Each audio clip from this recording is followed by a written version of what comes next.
Good afternoon, everyone. We're about to start, so please start taking to your seats. Thank you.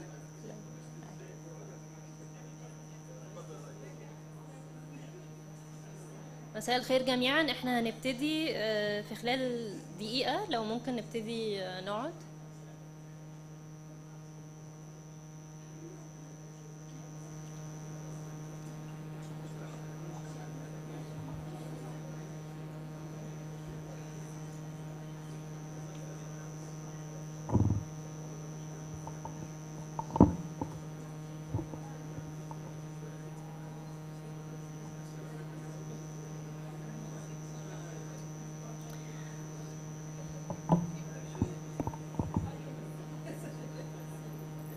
Okay, welcome all to this Egypt NPS seminar on food prices, poverty, and household diets. Today's seminar is hosted by the International Food Policy Research Institute, or IFPRI Egypt for short, and hosted and organized by the Institute of National Planning, bringing us together here today. My name is Yomna Qasim. I am a program manager at IFPRI, mainly on the CGIAR initiative on national policies and strategies, and I will be your moderator for the opening session. The languages used today are Arabic and English, so let me note that there is translation, and if you need a headset, please raise your hand. Okay. My colleague will come round with the headsets in a second. Okay?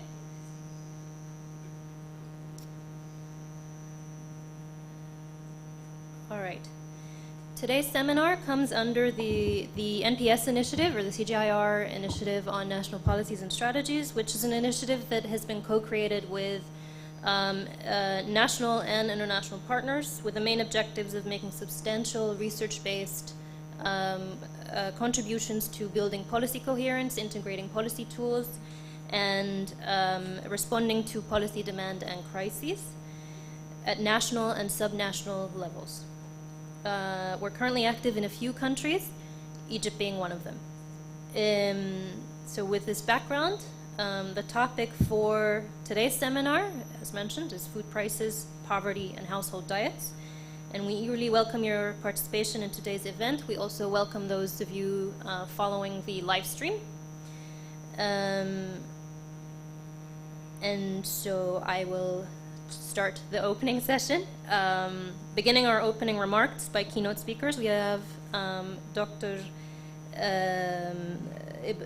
Ibrahim Ashmawi, Deputy Minister of Supply and Internal Trade. Sir, over to you.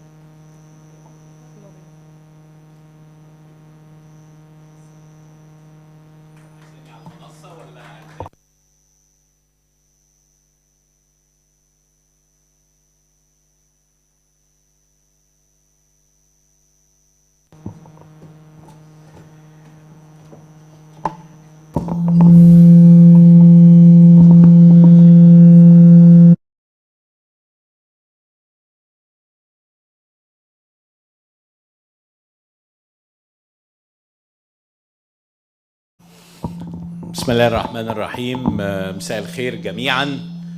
سعيد جدا بتواجدي اليوم في وسط هذه الكوكبة من الأفاضل العلماء والحضور. شاكر على الدعوة الكريمة اللي وجهت لي النهاردة. والحقيقة يعني دائما ما نتحدث عن ما يحدث في الأسواق على مستوى العالم واضطرابات سلاسل الإمداد منذ وجود كوفيد-19 وما حدث في تذبذبات سعرية على مستوى السلع الاستراتيجية مثل الأقماح والزيوت والحبوب والغلال في المطلق.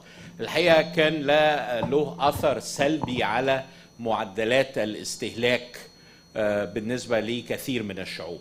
الحقيقة مصر زي ما انتم عارفين يعني بتحاول الحكومة من خلال أدواتها وآلياتها أن هي تحافظ على الأسعار، ويمكن وزارة التموين والتجارة الداخلية مسؤولة يعني عن توفير السلع الاستراتيجية والسلع الأساسية لجموع المواطنين، سواء من هم تحت منظومة الدعم أو من هم خارج منظومة الدعم.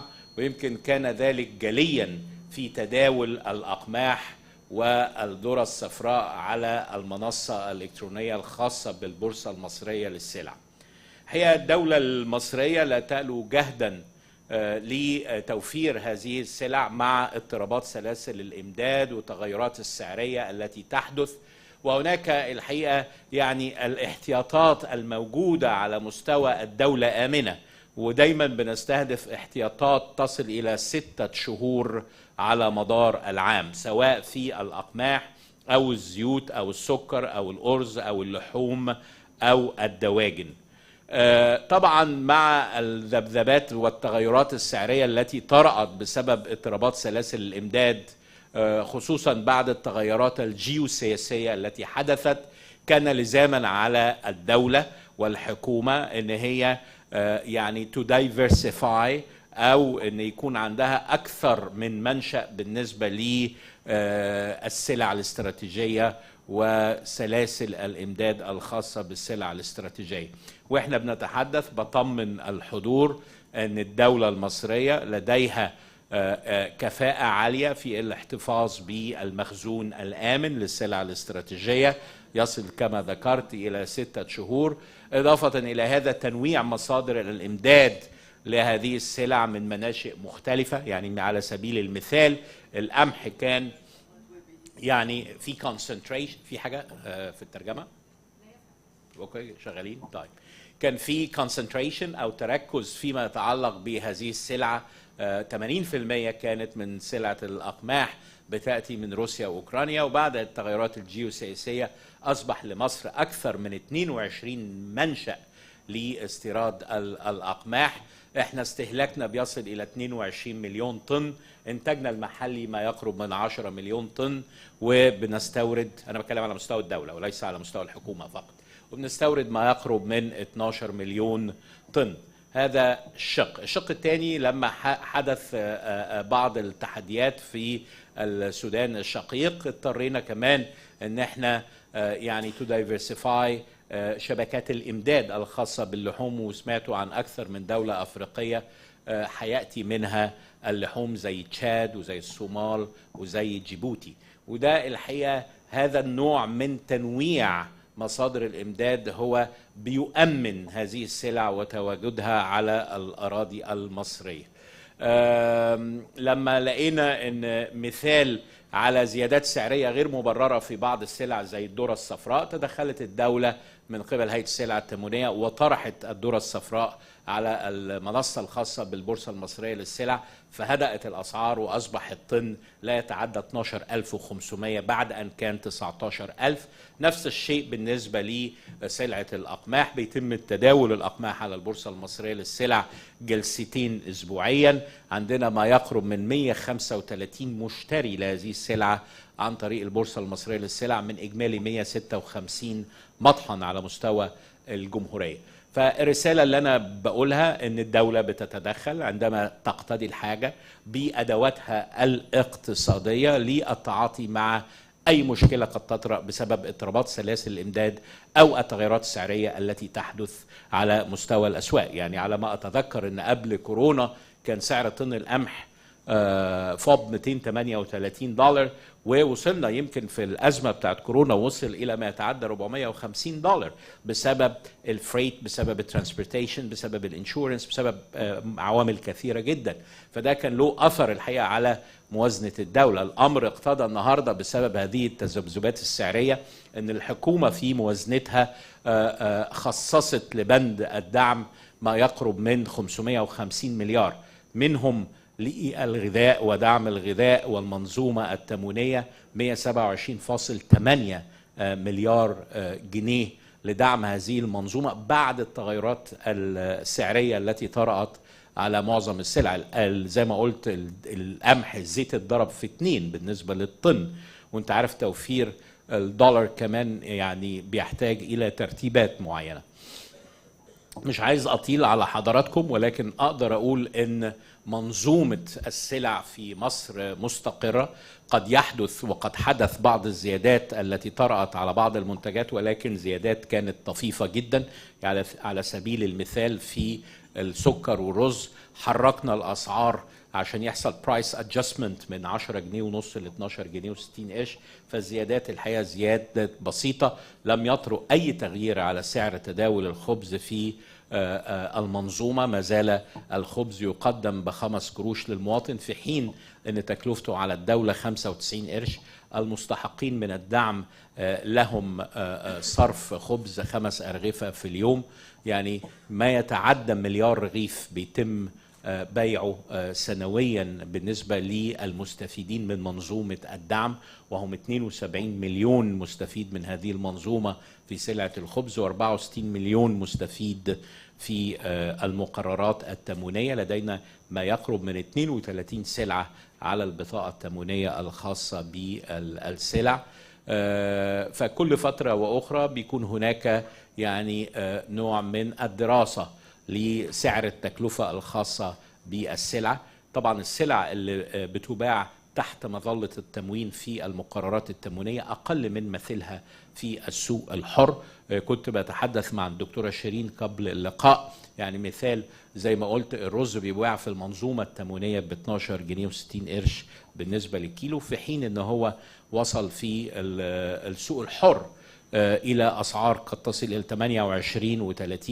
النهاردة سعر الرز انخفض يا دكتورة، وصل الكيلو ب 16 جنيه، ده اللي هو كسر 10%. فالسوق ابتدى يتجاوب الحقيقة مع التدخلات الاقتصادية من قبل الدولة بأدوات اقتصادية كما ذكرت.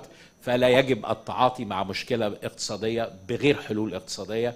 فنحن نؤكد ان كل ما يحدث لو هناك اي نوع من التحديات الاقتصادية فبيتم التعاطي معها بشكل اقتصادي. وزي ما ذكرت النهاردة حصل انخفاض في الذرة الصفراء، وده احد مكونات علف الدواجن، فبالتالي انخفضت اسعار الدواجن في السوق، وبالتالي انخفضت اسعار بيض المائدة. عندما تتدخل الدولة بادوات اقتصادية للتعاطي مع تحديات السوق فبيكون هناك استجابة للسوق. زي ما انتم عارفين الذهب النهاردة، وبصفتنا مسؤولين عن الذهب بعد قرار مجلس الوزراء الأسبوع قبل الماضي أن هناك سماح لمن يدخلون المواني المصرية سواء من المصريين أو الأجانب، بيسمح لهم بالدخول دون شرط أو قيد بالنسبة للكميات سواء للسبائك أو لجنيهات الذهب. أما المشغولات الذهبية فبيبقى عليها على الجرام المصنعية بتاعت المشغول ما يقرب من 14%، وهذا الأمر يتعدى من 6 ل 10 جنيه في الجرام. ده ديفنتلي هيؤدي إلى زيادة حجم المعروض من الذهب، لأن البورصات العالمية مثلا زي بورصة شيكاغو كان بيتداول فيها سعر الجرام ب$56، في حين ال 24 جرام وصل ل $64. وده الحقيقة أسعار كانت أقل من الأسعار اللي بيتم تداول فيها جرام الذهب ب1200 جنيه حتى لو تحط سعر الصرف على 40 أو 41 جنيه. فتدخل الدولة دائما بأدوات اقتصادية له أثر مباشر على استقرار الأسواق واستقرار الأسعار، ولكن بقول بأدوات اقتصادية. وما زالت الحكومة يعني بتضمن يعني تواجدها بالنسبة للشرائح المستهدفة سواء من هم تحت منظومة الدعم أو غيرها. ويعني مش عايز أطيل عليكم لأن أنا لازم كمان أن أنا أمشي، بس لو في أي سؤال أو أي استفسار فيما ذكرت عن دور الدولة في ضبط الأسواق وتهدئة الأسعار وبأدوات اقتصادية كما ذكرت، فأنا تحت أمركم لو هناك أي سؤال. اتفضلي يا دكتورة. دايما الدكتورة شيرين دايما بتحب تحفزني في الأول. اتفضلي يا فندم.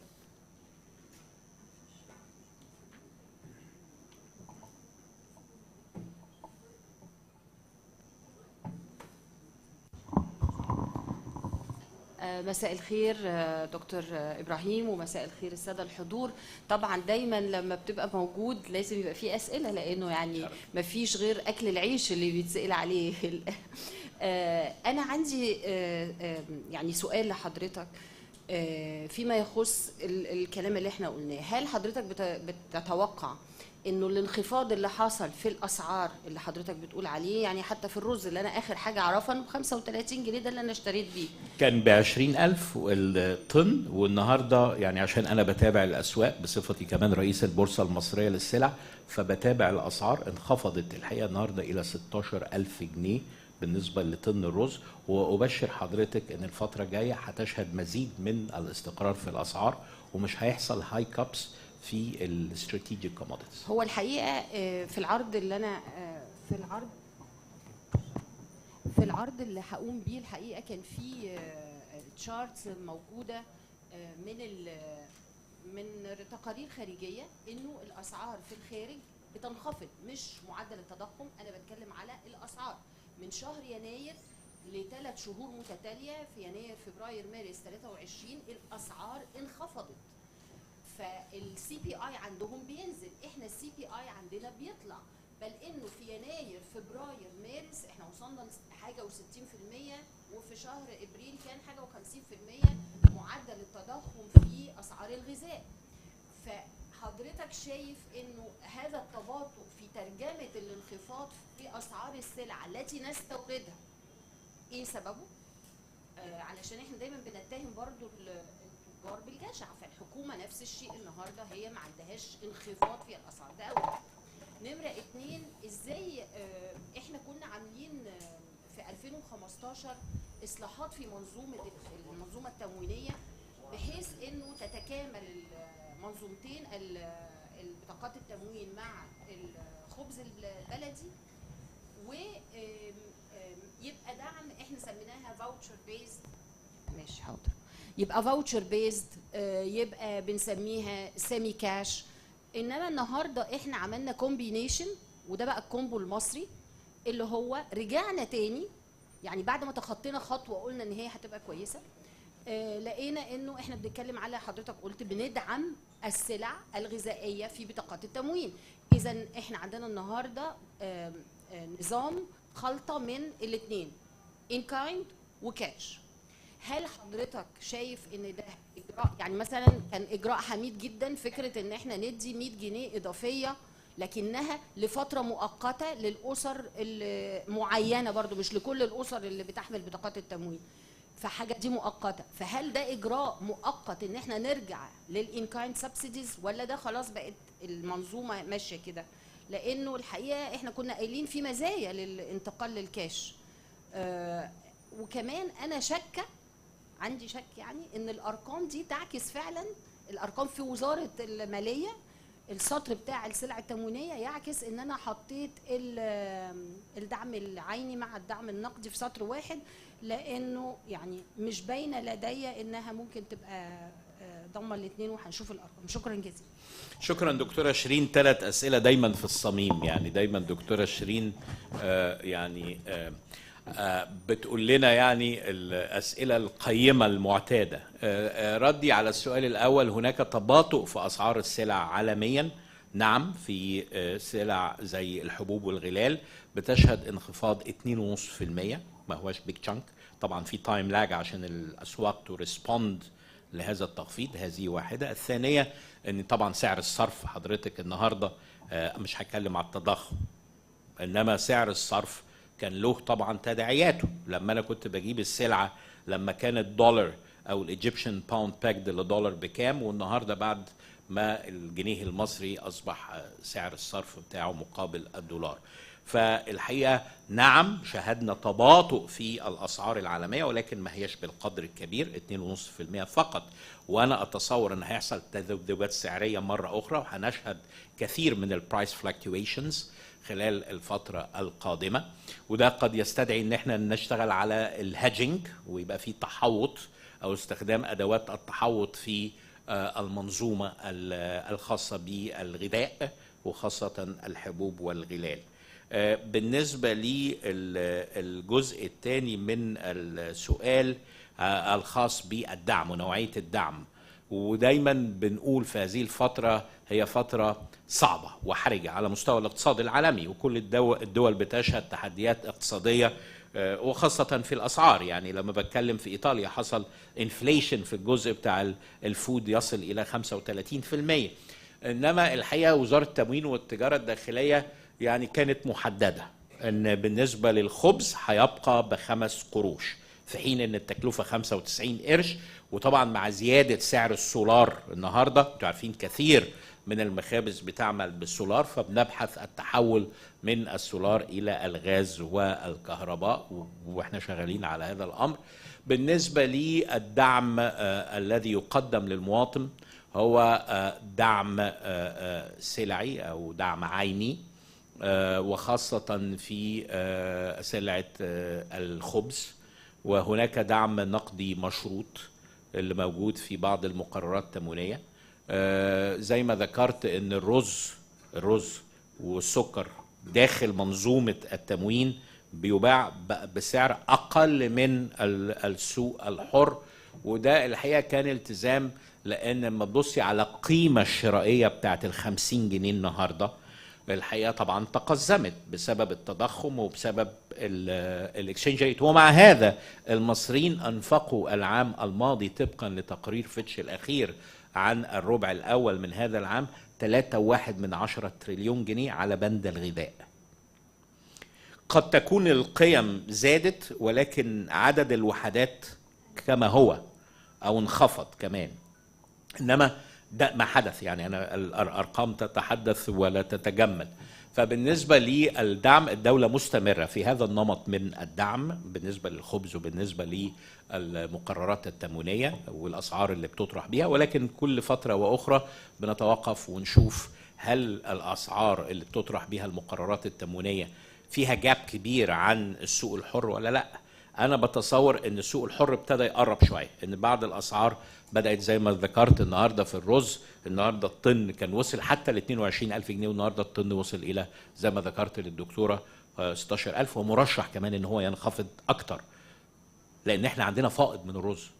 مصر بتنتج 4 مليون طن رز سنويا، حجم الاستهلاك 3.6 مليون طن، فهناك فائض كبير. لكن ما حدث في سلعة الأرز هو نفس القصة اللي حصلت في الدولار.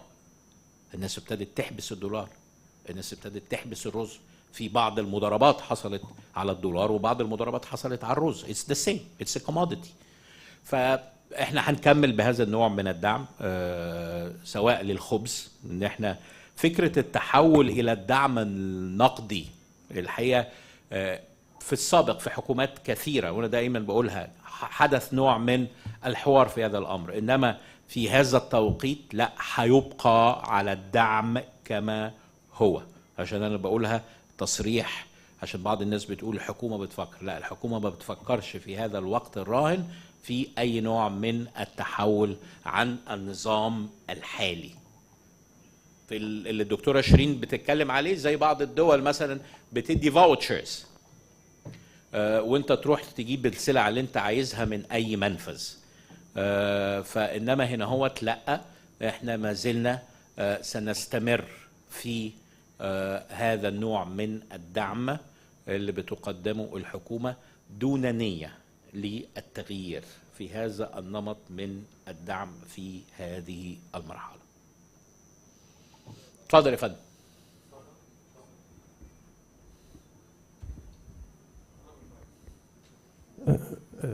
شكرا لحضرتك على كل جهود الدولة المصرية في توفير السلع، وأنا واثق أن الحكومة المصرية لا تألو جهدا في توفير السلع لكل المواطنين. أنا بس عايز أقول المواد الخام لأسمدة العلف الحيواني اللي احنا بنستوردها من بره، هل مصر تستطيع إنشاء مصانع لإنتاج هذا العلف الحيواني داخل مصر علشان نوقف الاستيراد؟ وعايز أقول لحضرتك برضه معلومة، لما كان الدعم 50 جنيه كان المنفذ بياخد جنيه على كل بطاقة، دلوقتي المنفذ بياخد 10 جنيه لما حضرتك زودت ال 100 جنيه. في رقابة، في يعني أي شيء يخلينا نوقف المشكله دي. شكرا شكرا لحضرتك. انا بشكر حضرتك. بالنسبه للعلف، سواء علف الدواجن او العلف الحيواني، سواء علف الدواجن او العلف الحيواني، في جزء كبير منه ان هو الذره والصويا. وانت عارف ان الدوله اتجهت الى حاجه تسمى الزراعات التعاقديه تشجيعا للمزارع، وفي حاجه اسمه سعر الضمان او جرانتيد برايس، وساعه البيع في ذاك الوقت هناخذ بالاسعار العالميه. يعني لو تاخد بالك مثلا من القمح كان الاردب في الموسم المنصرم كان 875 عند التوريد، النهارده ب 1500 جنيه، و1500 جنيه هو اعلى من سعر الاردب لو استوردته من الخارج، فبقى في ميزه للمزارع. بالنسبه للاعلاف، اعلاف الدواجن جزء منها زي ما ذكرت هو الذره، والذره يعني بيمثل 65%، والفول الصويا بيمثل ما يقرب من 30%، وبعض الاديتيفز الاخرى. فالنهارده تدخل الدوله، احنا استوردنا ما يقرب من 110 ألف طن من الذره الصفراء عشان اقدر ادخله كمدخل في انتاج اعلاف الدواجن، والحقيقه كان له اثر ايجابي جدا من خلال طرحه على البورصه، وانخفضت اسعار الذره الصفراء، وبالتالي زي ما ذكرت انخفضت اسعار اعلاف الدواجن. النهارده زي ما ذكرت الذره بقت ب 12500، كان وصل ل 20000 جنيه، وده كان له انعكاس على سعر الدواجن وسعر بيض المائده. فتدخل الدوله ده شيء حميد.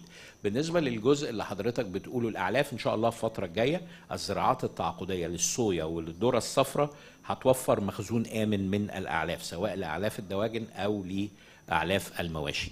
اما فيما يتعلق بالبطاقات التموينيه ورقابه الاسواق، دايما الناس بتتكلم هو عدد مفتشي التموين او العاملين في مباحث التموين والتجاره الداخليه جيفن عدد المنافذ، مش ممكن انك انت تحقق رقابه 100% ان كل واحد هيبقى موجود في منفذ بيتابع المواطن بيشتري ايه وبكام. فعشان كده بنقول هناك ارقام تليفونات موجهه.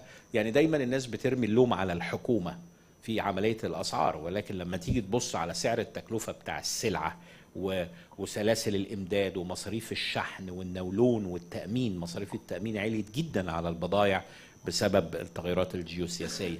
فانا بعول على المواطن الذكي الفطن، وما شاء الله المصريين كلهم اذكياء ولديهم فطنه في التعامل مع منظومه الدعم، فبالتالي يرفض لما بيفرض عليه شيء زي اي جعل بشكل او باخر. ده الحقيقه ممارسات خاطئه. الدوله بتقدم لك ده، التاجر او بقال التمويني بيحاول ان هو يستنزف المواطن، فيجب ان يكون للمواطن دور ويقول له لا والله، او يبلغ عن هذا. وعلى فكره احنا قفلنا كثير من المنافذ، وبعض المنافذ تم تحرير محاضر ليها. انتوا عارفين قضايا التموين هي قضايا امن دوله عليا، فبالتالي بيتخذ اجراءات في هذا الامر.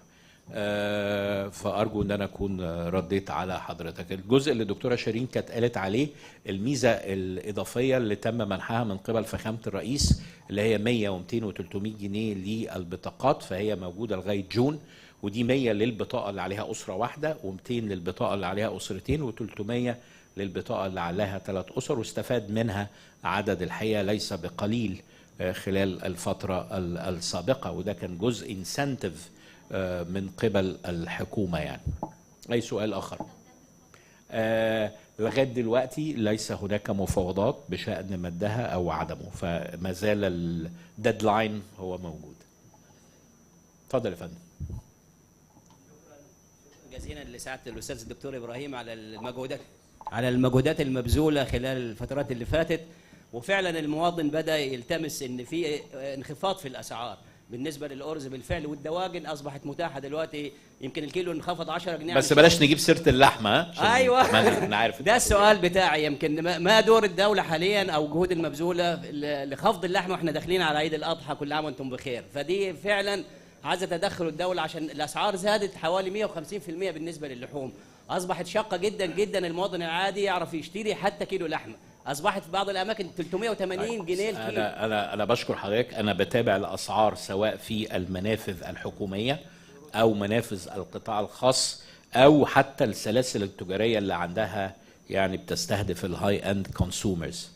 اللحمه عندنا في الجمعيه وفي المنافذ التموينيه ب 195 جنيه، عند الجزار حصل بعض القفزات في اسعار كيلو اللحمه، وصلت يعني كانت بتتكلم في رينج من 220 240، النهارده وصلت ل 340 و 360 واكثر من هذا. وفي بعض السلاسل التجاريه بتبيعها ب 400، وفي بعض السلاسل بتبيعها ب 500.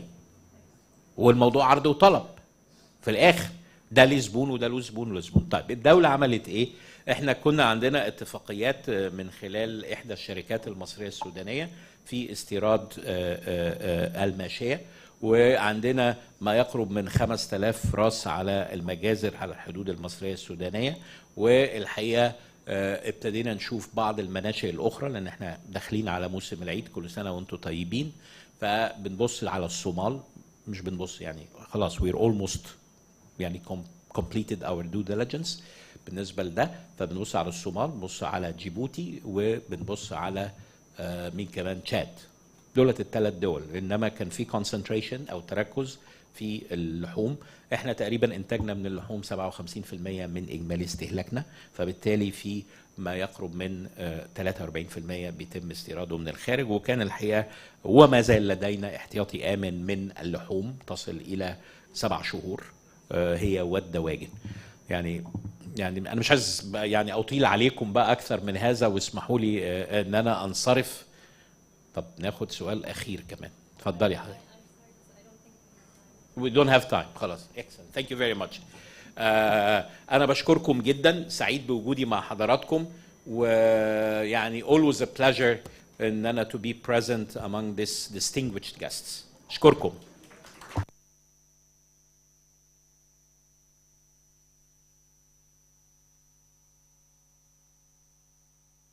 شكرا لحضرتك دكتور إبراهيم. Thank you very much Dr.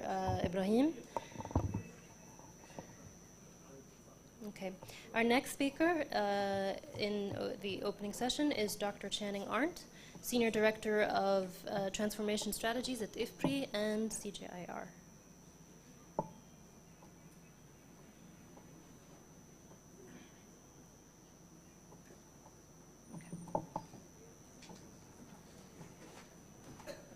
So thank you very much, Yumna. And it's a pleasure to be here speaking at this event. I want to thank our host, the Institute for National Planning, for hosting us. And I'll talk today about food prices, poverty, and household diets in a broader terms, but also some thoughts with respect to Egypt. So let's just move in. And we just start with, and this everybody knows in the room, that we seem to be heading into a more volatile world. Right? We've had, we had a food crisis in 2008, 2009, but then a period of relative stability for a time. Now we've been hit with COVID-19, the Ukraine war, and we are expecting, because of climate change, a increasingly volatile world. So we'll be looking at some of that, and then some issues related to diets. So continuing in the sort of the notion of a volatile world and making planning. One of the things that we've developed is something we call our RIAPA data and modeling system, which is a series of country models. We actually have about 35 country models that we use around the world, and these are economy-wide models of a single country. So we have one for Egypt, and we have for 35 countries around the world. There's various modules that are associated around it. Look at value chains, they look at the agri-food system, look in detail at households. And in this, in particular, we're interested in the whole economy because, inflation is important. There's all sorts. Wheat subsidies in Egypt are a substantial part of the government budget. So we can't just look at the agricultural sector all by itself. This is where jobs come from, and so forth. We do work very hard in all of these to capture the agri-food system in a standardized way, but a very detailed way. So that's in the middle, and we're able to capture around 82% of the world's poor population is captured within the countries in which we are working. So it's quite a useful tool, and one that we're working with the Institute of National Planning to exploit for Egypt right now. one of the ways that, one of the things that we do, excuse me, inside the modeling system is to track diets and diet costs and quality. And having a healthy diet is important, obviously, and we'll get into that. So we have an index that we track that looks at dietary deprivation. So you should be getting, certain levels of micronutrients, of course, certain levels of calories, and so forth, drawing from a variety of food groups. And we're looking at how far away the population is from that, and whether a shock makes this degree of deprivation better or worse. All right? So we're able to do that within this modeling system. And so here you can see we're taking this basic tool that we have, RIAPA. We're continuing with the diet module and a series of other modules. And we're using something called the foresight and rapid response modeling system. So when Russia invades Ukraine, or the war begins, right? We watch markets take off. We look at all sorts of problems. We want to have an intelligent policy response, but we don't have a lot of time. We can't sit there and analyze the situation for a year. We have to come up with a policy response quickly. So one of the things we're trying to do with this RIAPA system and this foresight and rapid response modeling system is to be able to respond on a more timely basis. And actually, because of COVID, because of the Ukraine war, and because of other shocks, we're getting quicker. We're getting into practice on this. And so these are the results across the 19 countries for which we have this FARMS modeling system set up. And one of them is Egypt, right?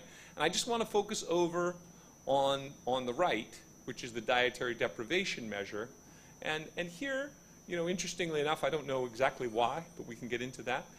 Egypt stands out, right? So you get hit with these price shocks, and dietary deprivation within Egypt becomes worse. That moving away from where you would like to be going in terms of having a healthy diet, you're actually moving in the opposite direction. And so this kind of deterioration of diet quality is a really important aspect of the shock, and something that could be a part of the policy response. So that's one thing that we're working on and keen to continue working on. So now let's get down into Egypt in particular, right? And just some statistics here. I hope you can see. But basically, the key point here is that if we just look at the international poverty line, which is the sort of the upper left graph, and the red line that's right basically at zero. It's on the x-axis down there, right? And that's the international poverty line, which is basically a very basic basket of goods in principle that provides enough calories, okay, for consumption. And Egypt has actually very, very few people that are unable to afford calories. But there are other things that are happening in Egypt, and this you all are aware, that relate to diet. And two of note: there hasn't been a demographic and health survey in a little while, but back when the last one was done in 2014, the rate of stunting for children under 5 for a country at the wealth level of Egypt was pretty high, at somewhere in the 20-something percent, right? And you could see that on this nutritional status of children graph over here, right? And this is a series of problems, but a lot of it has to do with quality of diet, that they're just not getting the micronutrients that they need, right? The other problem that we're seeing, and this is all over the world, America in the lead, a problem of obesity and overweight. So you're looking at, for, women is higher, almost 50% obese, and more than a majority, almost 3/4 overweight, according to these data. These are estimates. We don't know how accurate this is, but it's a significant number with significant implications, right? So you don't have a lack of calories problem. That's the very first line, right? You do have an overconsumption problem, in the sense of a lot of people consuming 2 calories, and you have a micronutrients problem. And the suggestion that we want to think about is, how do we change our measures? How do we change how we track welfare such that we keep track of what are the bigger problems now? The problem isn't a lack of calories. The problem is perhaps overconsumption. The problem is a lack of micronutrients. So we have some work that we're trying to do with the World Bank on a pilot basis, looking at what we call nutrition as a basic need. So instead of the basic need in terms of just calories, let's up the game for a basic need. Let's call it a basic need in terms of a basket that provides actual nutritional quality that children and adults need to live a genuinely healthy life. So we've done this for Myanmar. Sorry, it's not Egypt. But we have various processes we put in place. And basically what we're able to do is we follow the typical methods for determining a food basket. We look at what the population eats. But then we adjust it such that it meets their dietary standards, the published standards of what a person should be eating in Myanmar. We can do it for Egypt. And we end up with a basket that has a far lower share of starchy staples and much more meats, vegetables, fruits, and so forth. The standard basket, the one that actually you're using and multiplying to get to your other poverty lines, really fails to meet a large number of the nutritional requirements that you would want. That's the red bar, the bar with all the red. When we do the healthy diet line, we're basically there with only one minor exception. Okay? So we can have as a reference, you should be able to afford a healthy diet basket. And what this does is it's a higher standard. So therefore, in a way, you have a higher poverty rate. It's not because more people are poor. It's because your standard is higher. But it would set you, instead of being at some very low level, 2% or 1% of the population rated as poor on the international standard, you could have a standard that would set in the probably about around 1/3 of the population. But as that moves, you're looking at a real interpretation of the number. This is the share of the population that can afford a healthy basket, and then the rest cannot, and it's quite useful. So those were the two things that I wanted to highlight. We're very pleased to have this program in Egypt. We're pleased to be working with the Institute of National Planning. We're pleased to be working with the other ministries. We work with a lot also with social protection here in Egypt. So that, we're keen to continue to do that. We want to work on our farms modeling system, our foresight and rapid response modeling system. Also, the RIAPA modeling system in general, which is helpful for national planning. And so we're very keen that this is going on here in the Institute of National Planning, and we're very keen for that to continue. Like I mentioned, we've been speaking with the World Bank, the vice president in charge of their poverty work, in terms of how do we redo the way that we measure welfare for the 21st century, right? And for places are relevant for places like Egypt. And we are actually actively looking for a case country to try to test out some methodologies, look at how things might work. How do we get from a world which we used to live in 25, 30, 40 years ago, where calorie deficit was a problem, to a world where now it's really micronutrient deficiencies and other issues that are the problems? How do we update our measures such that they're focusing the policy attention in the right areas? So, and we would be very keen to work with Egypt on those issues. So with that, I will stop, and thank you very much. Are we moving on?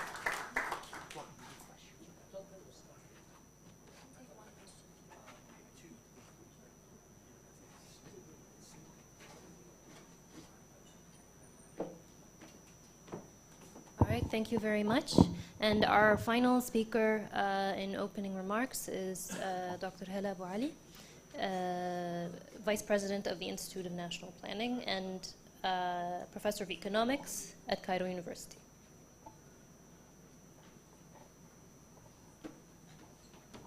Thank you very much, Yomna, and I'll try to be very brief so we can start into the more flesh part. So, ladies and gentlemen and distinguished guests, actually on behalf of Professor Ashraf Al-Arabi and myself, it is with great pleasure to extend a warm welcome to each and every one of you to the Institute of National Planning and to today's National Policy and Strategy Seminar that is co-hosted with IFPRI Egypt, that we are really very keen also to we started working together and to continue to collaborate on different issues. And I think that today's seminar is really on a very crucial and vital topic, the issue of food prices, poverty, and household diets. And we are honored to have you all gathered here today as we delve into this pressing issue that affects the lives of millions around Egypt, and not just that, I could even say even more billions around the globe. As the Institute of National Planning, as a think tank, we are really dedicated to fostering innovative ideas and promoting informed discussions. And the INP is also committed to addressing the complex challenges that our society faces, and we hope also to spill over on the region with planning and policy and bankable interventions if possible. The importance of the seminars today, I cannot really overstate it by, given the successive disruptors or the crises that we are facing by the COVID-19 or the Russian-Ukrainian war, coupled with all the negative consequences of climate change also, because this is something I think that is a bit missing into as an umbrella of that as a driver or a disruptor or to all those issues that is leading to soaring prices of goods and services, which include food, energy, and raw materials and many other commodities, disrupting the supply chain, as was mentioned with the first speaker, and oil prices surge actually to their highest level since 2008. So higher fuel and food prices are really pushing inflation into a multi-decades high in Egypt and maybe in other countries also around the world. And those surging prices are reducing consumer purchasing power and impacting economic growth. The central bank is facing the problems, also the challenge in containing inflation without really severely damaging growth. And I guess that the government, as we heard from the government too, is also trying to respond to these inflationary pressures by implementing a range of policies, increasing government spending, or at least leaving them at the current level, and implementing targeted subsidies to protect vulnerable population. The elevated commodity prices are also weighing on external balances of commodities, of commodity that are imported, so which we are also heavy importers, and many emerging markets, including Egypt, face higher borrowing costs and capital outflows due to tighter global financial conditions. However, let me say that the rising prices, the rising food prices in this case pose a serious risk in developing countries where food makes up a higher share of household spending. In addition, according to the World Bank, actually the wheat prices are forecasted to increase more than 40%, actually reaching an all-time high in nominal terms this year. That will put pressure on developing countries or developing economies that rely on wheat imported especially from Russia and Ukraine. Fruit prices not only determine the accessibility of nutritious meal, as was just pointed out, but for actually nutritious meat for individuals and family, but also have far-reaching implication on the overall economy and social fabric of our society, which I assume that Professor Habiba Wasif will be talking to us, or will explain this to us more in her intervention, by really examining the connections between food prices, poverty, and the household diets. We hope to really identify effective strategies that can alleviate poverty, improve nutrition, and ultimately enhance the well-being of the Egyptian citizens. I would like to really express again my deepest gratitude for the IFPRI, for their generosity and support in this event and in many other activities in training and research, and we're really looking forward to your commitment to advancing along with us, to advancing the dialogue and finding innovative solution is instrumental. I would also like to acknowledge the hard work and the dedication of the team in our organization and their commitments, whose tireless efforts have made this event a reality, actually, in IFPRI and at the INP. And really to commend the whole participants and encourage them to engage in active discussion, which they already shown after the first speaker.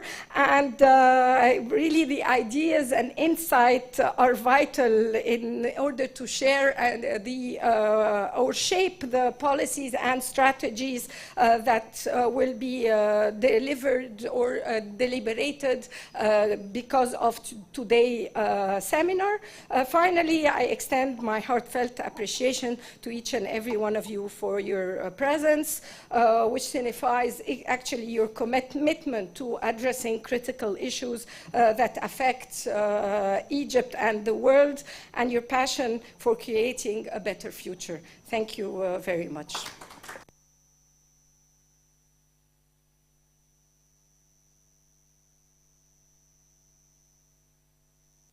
Thank you very much, Dr. Hala. Thank you, Dr. Arndt, and thank you, Dr. Ibrahim, for the keynote speeches opening our seminar here today. We are going to move into the next session, and I'm going to ask all our panelists if you can please join us up here.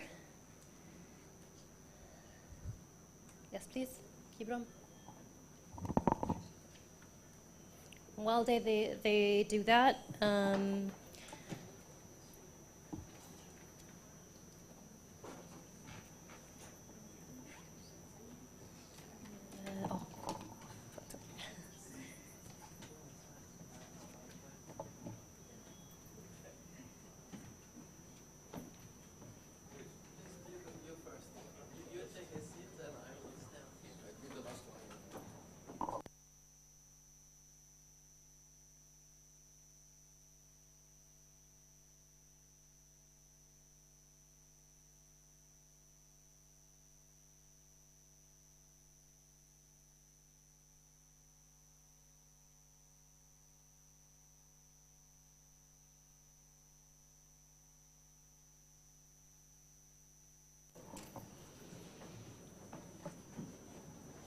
all right, as they get settled, The timekeeping is going to go a little bit differently in this session. A yellow card will be held up when you have 1 minute left. Yeah? A yellow card will be held up when you have 1 minute left, and a red one when time is up. All right, so that's our timekeeping strategy this time. Well, and then let me introduce our moderator for this session, Dr. Clemens Beisinger. He is the initiative lead for the NPS initiative, or the National Policies and Strategies Initiative. He's also MENA Regional Program Leader and other titles. I'll let him introduce himself at IFPRI and CTIR.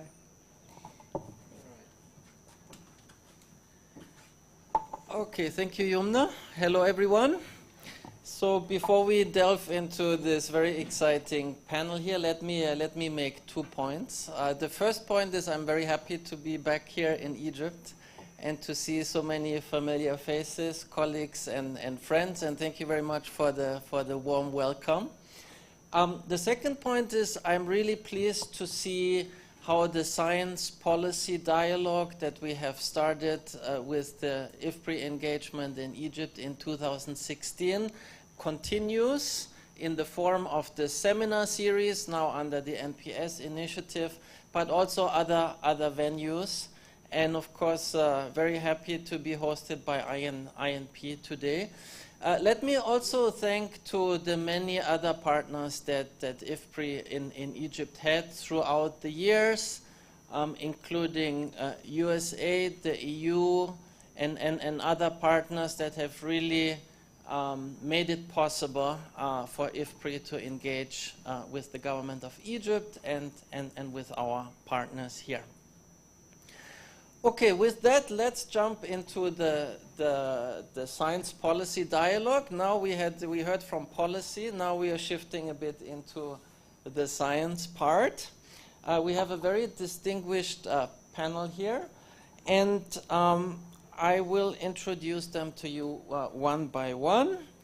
And we are basically talking about the whole food system. So what are the impacts of the crisis? So we have the macroeconomic side of things, we have the production side of things, we have the trade side of things, and we have the nutrition side of things. So let's go step by step, and we start with the macroeconomic kind of view and the implications on the Egyptian economy from the ongoing crisis. I'd like to hand it over to Mariam Raouf. Mariam, as you all know, is a senior research associate at IFPRI, but she is also the head of the modeling unit at INP, and of course we couldn't be more proud of you, Mariam. Please go ahead. Thank you so much. Thank you, Clemens.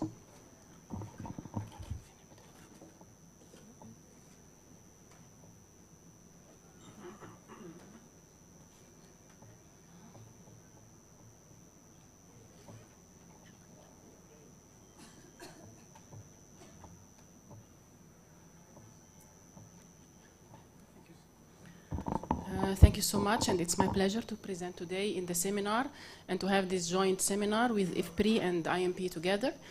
Today I am presenting like our joint research paper between IFPRI and our team at the modeling unit in the Institute of National Planning on the topic of the impact of the devaluation of the Egyptian pound and its implications on Egypt's economy. So what has triggered this topic that after the Ukraine war last year and several worsening of economic situation in Egypt, namely the capital outflows and many other terms of trade shocks, there was a serious shortage of the currency, of the foreign currency, and that has triggered or has led that the central bank has announced the flotation, the free flotation of the Egyptian pound, and it has happened in 3 successive waves of devaluation.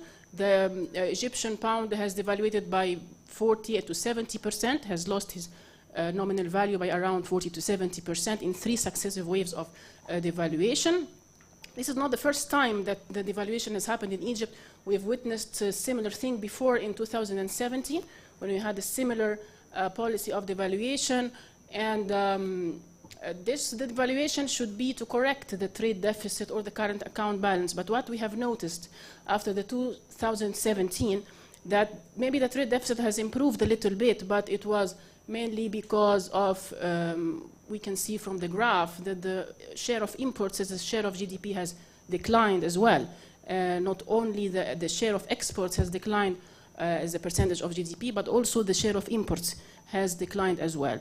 So, and still we have this current account deficit as a chronic situation in Egypt. So that's why we saw that we wanted to know the impact of this devaluation on the macroeconomic picture, the main macroeconomic aggregates, and the sectoral also, what are the sectors that might benefit from such a policy and what are the sectors that might lose from such a policy, and what are also the repercussions on the employment and also on the household welfare.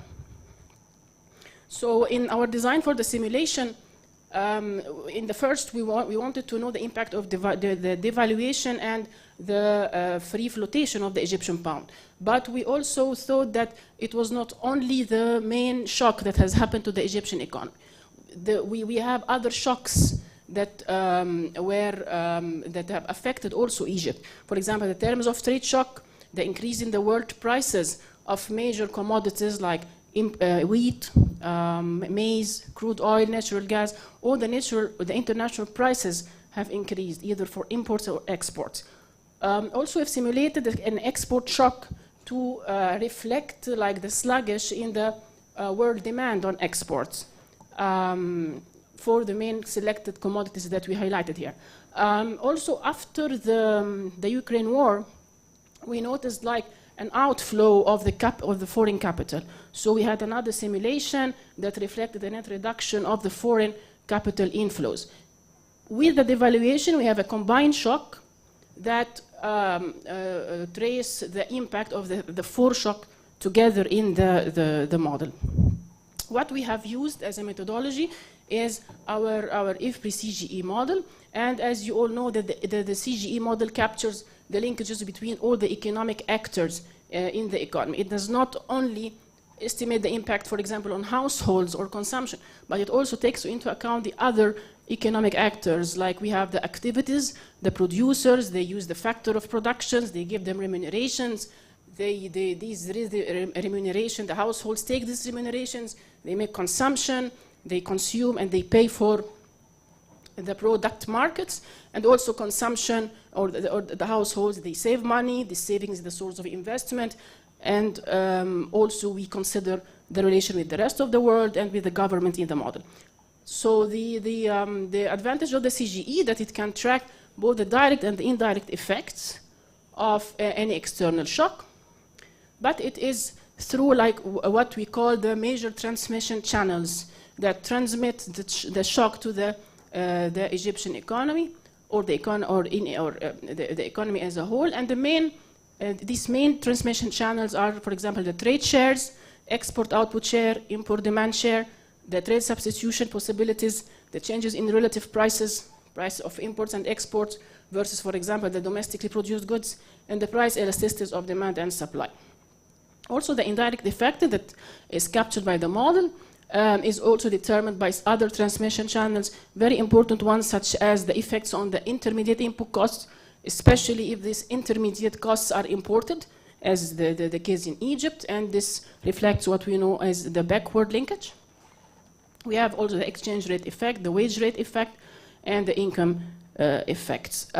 These are like the main also the transmission channels. For example, how big is the increase in the world price? All of these information and all of these transmission channels can determine or can affect the results in the end. So how big is the increase in the world price? For example, how important are food or fertilizer and petrol imports in local market? How important fertilizers are as a share of exports, for example? Which sectors are affected? Which sector use these affected products as intermediate inputs? Also, what kind of workers and households that earn incomes from these affected sectors, and which household consume the affected products. So in the model we have these shares of, for example, how is the export versus domestic supply shares, how large is the reduction, for example, of the capital inflows, how also important are tradable versus non-tradable goods, because in any devaluation policy, the share of tradable and non-tradable goods play an important role also in this policy. So, and another important channel is the share of the imported intermediate inputs in the production of each activity. So this will be also important in reading the results and analyzing the results. Okay. So for now, we have seen the main transmission channels in our model, and now after implementing these shocks in the model, the 4 shocks in the model, now we have this results that we will, these are preliminary results for our study, and we'll be more than happy to know your feedback and comments so we can consider this in our study as well. So we have like the results of each simulation separately, and we have the deval at the end. The deval is the combining and the combined shock of the 4 together.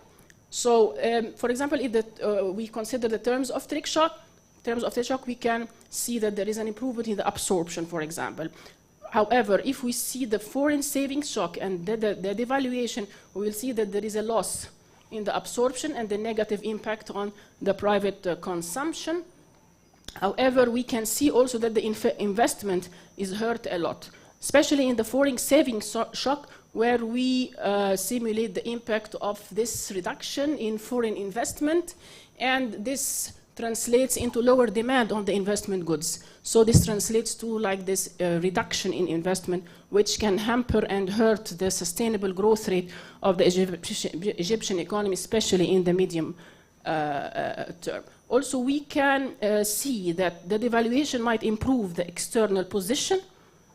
It can decrease the deficit in both the trade and the current account deficit. However, it will be on the expense of investment growth. And we can see also that the devaluation is reflected a lot in the increase in the CPI by around 30% in the increase in the domestic prices. What about the sectoral GDP? So this was the whole picture and the macro picture. If we go down to the sectoral GDP and for the impact on the sectors, we can see for sure we are using a CGE a static model, and we assume that there is a full employment in the model. There might be some gain in the agricultural sector because the agricultural sector includes sectors that are export-oriented. So they might for sure benefit from this devaluation and the increase in the international prices of some exports. Other manufacturing and mining, for example, natural gas, manufacturing like clothes and textiles, these are export-oriented sectors that might benefit from the devaluation. However, for example, the construction, we see that there is a very large negative impact of the construction because this is non-tradable sector, and also because of this lower demand on investment goods, which is very related to the construction sector. Also, the sector that will be hurted as a result of our model is the agri-food system, the food processing sector, because the food processing sector relies a lot on the raw materials of the agricultural products. The prices of these agricultural products have increased, and they are used as intermediate goods, and this will be a cost on these food processing activities. So that's why we see them shrinking in the graph. So the devaluation might benefit from the export-oriented mining and other industries, and also some import-oriented agriculture goods. The employment usually follow the same trends of the contraction or the expansion of the activity. When an activity expands as a result of the shock, it hires more people. When an activity shrinks, it releases labor to other activities. So we see that this is the same pattern of how the employment will react to these shocks. The devaluation can create employment in the tradable sectors, especially if they are export-oriented. However, for example, for the construction, that might suffer and can bear this loss as the result of this adjustment with regard to job losses. For the household consumption, for the whole, there is a decline in the real household consumption in the devaluation scenario specifically. The rural and poor households are affected much more than urban households from export demand and foreign savings shocks. Terms of trade shock can have a larger impact on urban and non-poor households because they consume the imported goods, so they might be hurt by such shocks. The devaluation affects poor, urban and poor households negatively, while rural and non-poor households benefit. As an indicator of the inequality, we see by how much for each quintile the household consumption will change. We see for the first quintile there is a negative growth rate of its real consumption, and for the higher quintile there is a larger growth rate for their consumption, and this indicates that the inequality is rising, especially for the devaluation of the Egyptian pound. Well, as conclusion of this presentation, we noticed that the main indicator or the main macroeconomic aggregate that has bared the loss after the devaluation is the investment. We saw that the investment has declined by more than 7 or 8%. So this can undermine and this can hurt the growth or the sustainability of growth in Egypt, especially in the medium term. So we can think together how we can foster the investment so that the investment is not harmed. And we think to include in our next training, while we are training on the dynamic CGE, that will be including the investment dynamics, so we can trace the investment and how it can be fostered to foster the growth in Egypt. Thank you so much. Thank you, Mariam. I think it's great to see how this IFPRI-INP collaboration on modeling is really bearing fruits. You can imagine it's like a laboratory. You have a shock and you can see what's likely to happen and how useful that can be for policy making, etc. So with that, we move now more to the micro level side of things, and I would like to invite Kibram Abe. Kibram is the IFPRI's country program leader in Egypt, and he'll talk about households, diets, and shocks. Kibram, the floor is yours.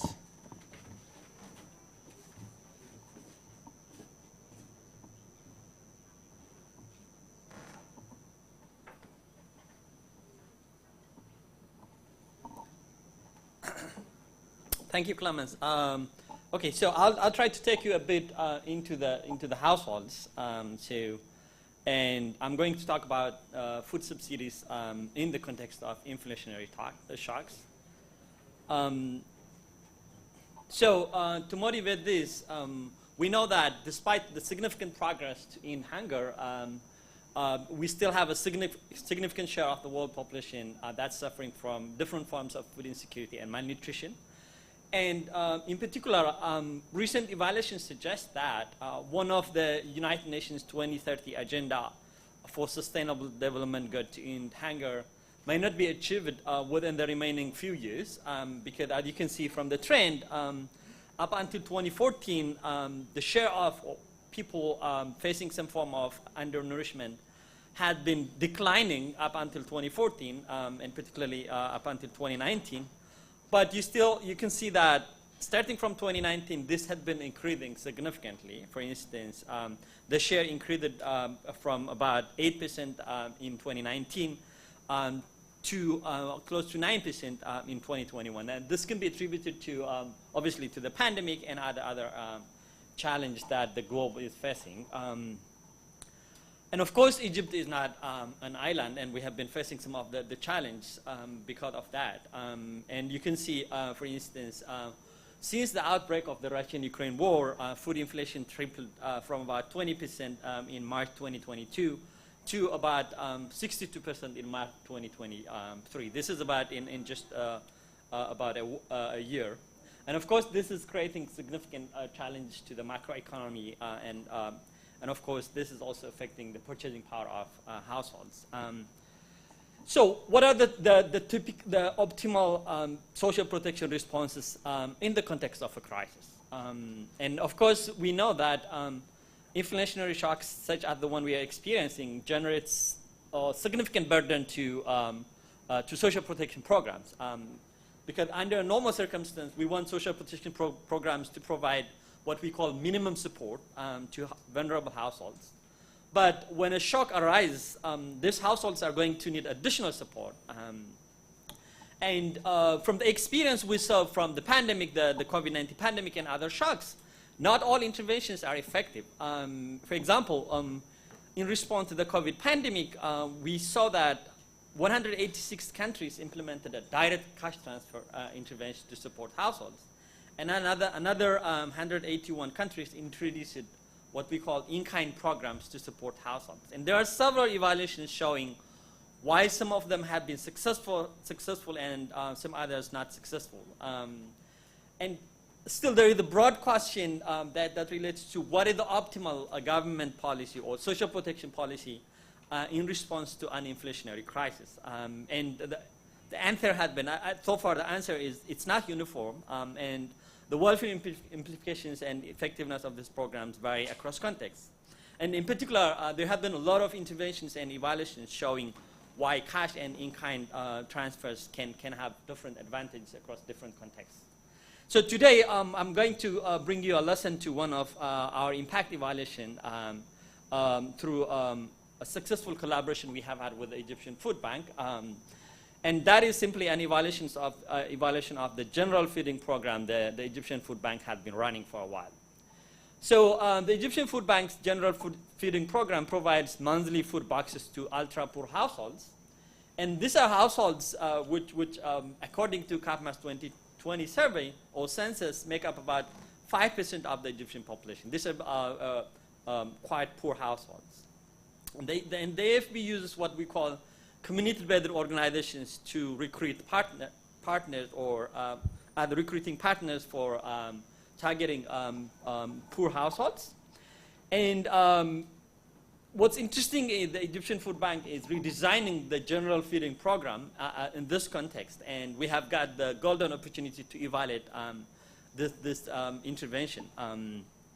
And what this intervention includes is simply a redesigning of the food boxes to make them more more diverse and nutrient dense food items. And of course, this is happening in a context where households are facing significant inflationary pressure. And we're evaluating, and we recently completed the midline evaluation or midline survey where we want to evaluate the absolute and relative impact of the newly designed food box. So what is the intervention? This is the intervention. So we have two types of food boxes that the Egyptian Food Bank is offering to households. So we call the first one an old box, which is a less diversified box. And the second one is a new box, which includes more nutrient-dense food items. So in the new box, you have new food items, particularly nutrient-dense items like milk. We have meat somewhere, and you can see it's more diverse.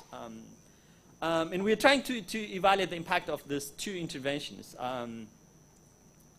And we're using an interesting and rigorous experimental design that's simply a randomized controlled trial approach, where we were following the cluster randomization at the village level. And we start with a list of villages from the census, and then we randomly choose 250 communities or villages.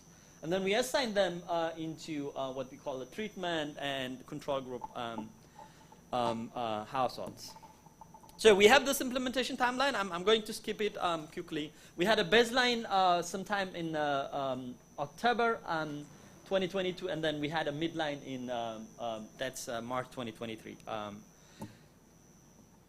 So what are the results? So here are some results on using household dietary diversity, where you can see that what's interesting here is you can see in the absence of the treatment or in the absence of any intervention, the control group households would have suffered, or they have suffered significant deterioration in dietary diversity. You can see that in just less than 6 months, you can see that dietary diversity jumped from about 9.7 to 9.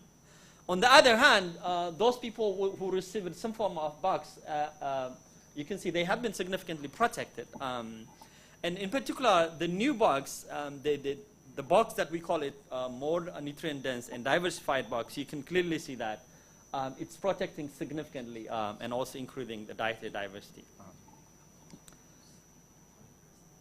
So, how about the food insecurity experience? So this is more of a perceived food insecurity experience, and you can clearly see that households in the control group show or reported experiencing significant increase in food insecurity experience.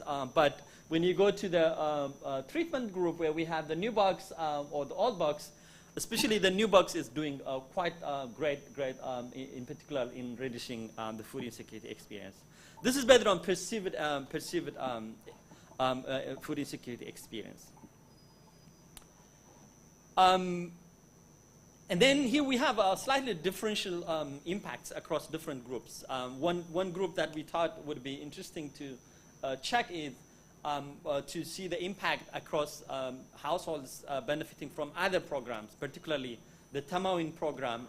And what we clearly see is the food boxes are more effective in areas and for households who are not receiving other types of intervention, because you can clearly see that those households who are not receiving the Tamawin program has experienced a significant reduction in dietary diversity from about 9 to 8. And then we asked this popular question. Particularly, we wanted to see preference of households, whether they prefer in-kind food box or an equivalent cash. And what's interesting here is you can see in the baseline, the preference for the control and the treatment group was similar. 60% of households preferred in-kind. But once they experience significant inflationary pressure, this has significantly changed. People are now preferring the boxes over in-kind transfer. And of course, this is mainly because the way we frame the question, we asked them an equivalent cash, and that doesn't account for inflation. So this also included with experience of the box. When those households who have experienced it, who have received the box, they significantly increased their preference for in-kind transfer. And this is what we call an evidence that we interpret as an evidence to support that households are preferring these boxes. And of course, this doesn't mean that this is the optimal strategy for the government. So to conclude, we see that in the absence of food subsidy, dietary diversity and food security deteriorated. However, the food boxes did quite a good role in protecting households' diets. And indeed, the new box has significantly increased the dietary diversity and reduced food insecurity. And of course, this is the intervention we are evaluating here seems to be complementing other programs, because it's more effective for those households who are not receiving from other transfers. And of course, inflation also is changing preference for households, where we see significant change in the preference of households. That's all. Let me stop here. Thanks.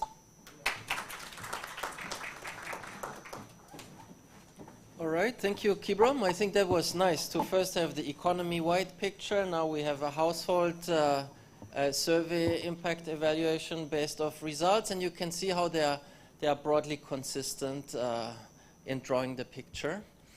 Now it's my extremely great pleasure to introduce Professor Habiba, a long-term friend of IFPRI.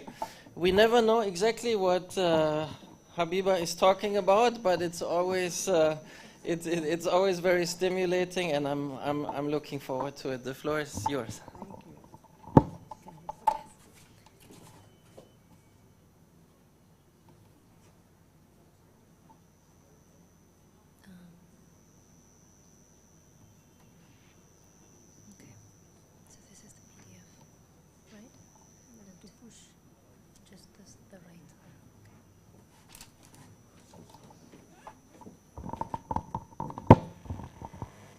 Thank you. It's a big honor to be with presenting something with IFPRI again.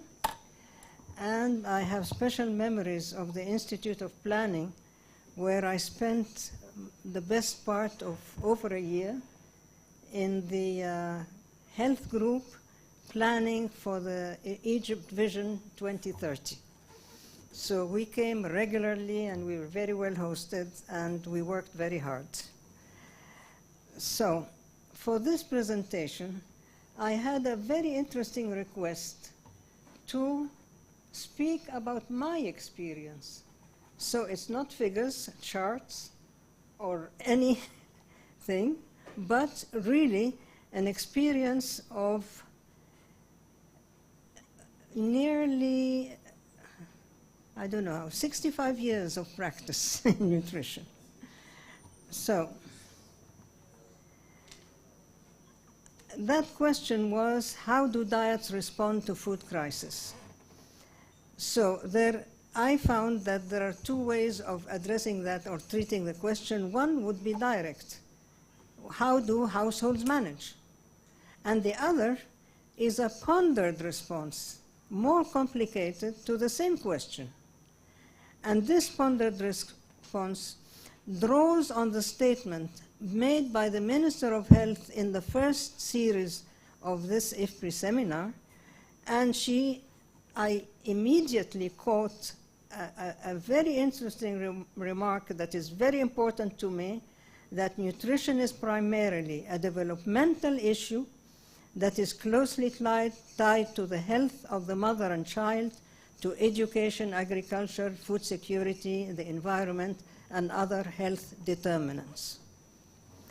So I am going to reply to the direct question, and then what is the purpose of food security?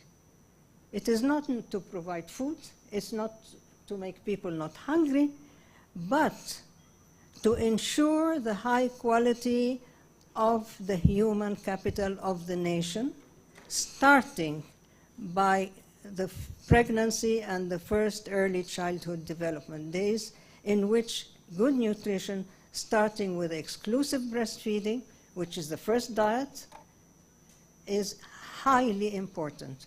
So if we pick the malnutrition because of the price shocks or the food shocks later in life, we miss all that and we have irreversible changes in the children and erosion of the human capital.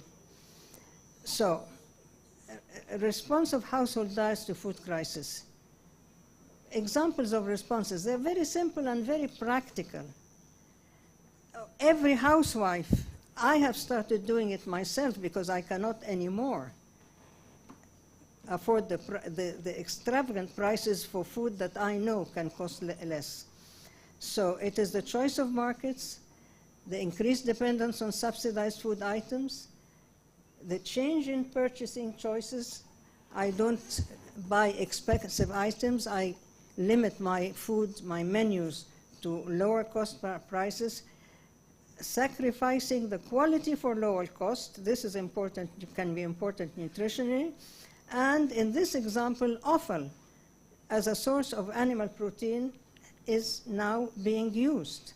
And in fact, the Codex Alimentarius Commission, in which I'm a member, have developed standards for offal because there is a consumer market for them. Now, the reduced number of cooked meals, the reduced number of family meals, this covers a change in meal pattern all around the world because of many reasons, but it's accelerated because of the poverty and inflation. And then, of course, the active seeking of charitable food distribution sources and rare and extreme cases that happen in Cairo of purchase of recycled foods. It does exist. Now, cooking methods can be changed, and I won't go into detail of this. It's quite a list. But leaving the family, there's less of eating, of consumption of family foods, and more consumption of ready-made snacks or junk food.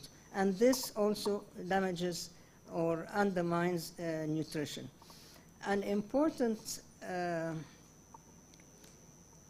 change in cooking methods is in the traditional, for instance, when you are cooking molokhia, which everybody knows.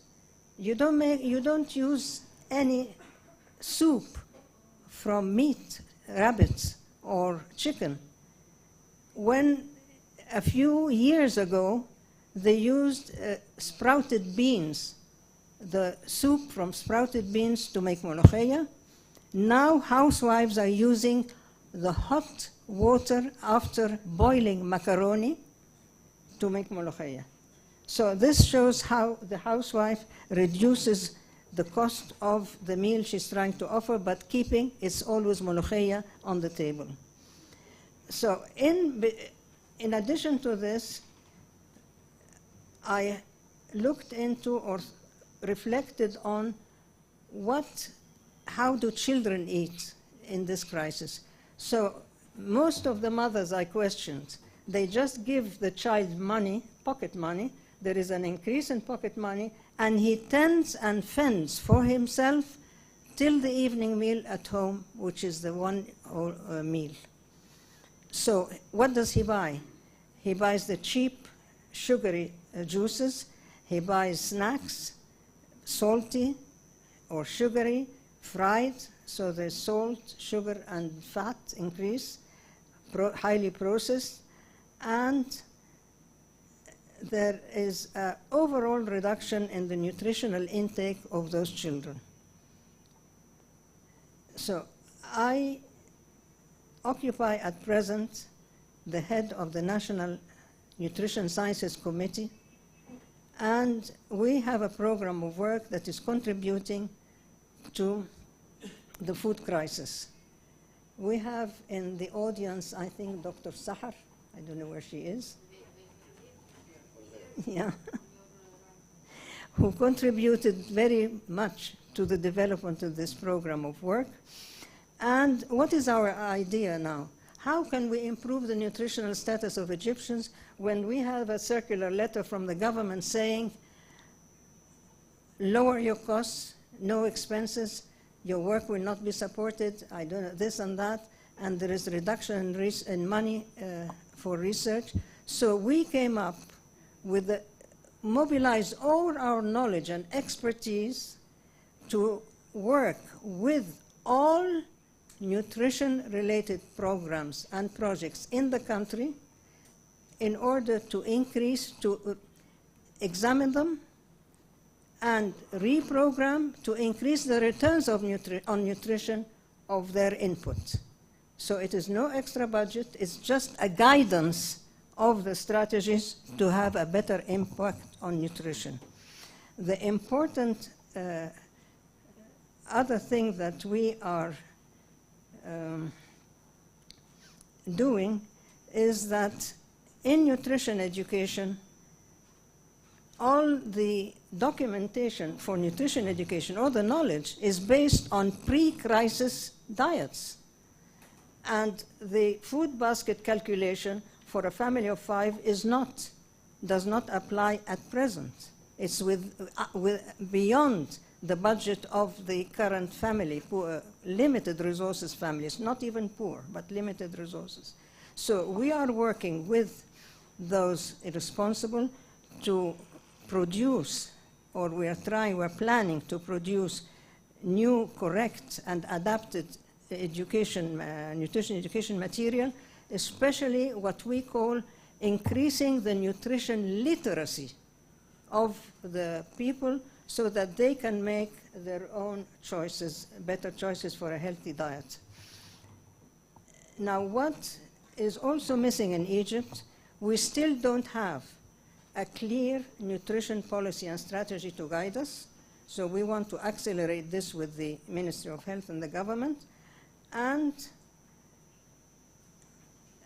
last but not least, there are negotiations at present that are going to take place in Geneva to invite Egypt to join the SUN initiative. And we will be fully supporting this because I am working with them, having been one who developed the first of the team that developed the first roadmap for the Sun Initiative. So what can we do in Egypt? Egypt, as you have heard, is full of initiatives, and I think the Minister of Social Solidarity commented on this, which many things are happening, but they are not connected, and everybody's working in an island on himself. So connecting the dots is very important, and we want to increase the returns on nutrition from the government support of research to inform policy and for evaluation of development programs and initiatives. In order to do that, there is a gap.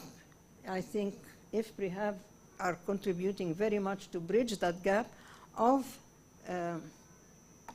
in data on nutrition in Egypt.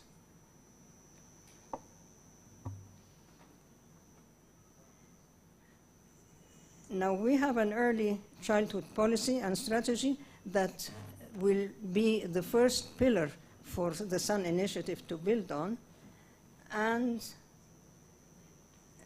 which puts its objective as the good quality of Egypt's human capital, which our president repeatedly says that the quality of Egypt's human capital is a political objective. Now, I have policy and research implications. That is the last slide.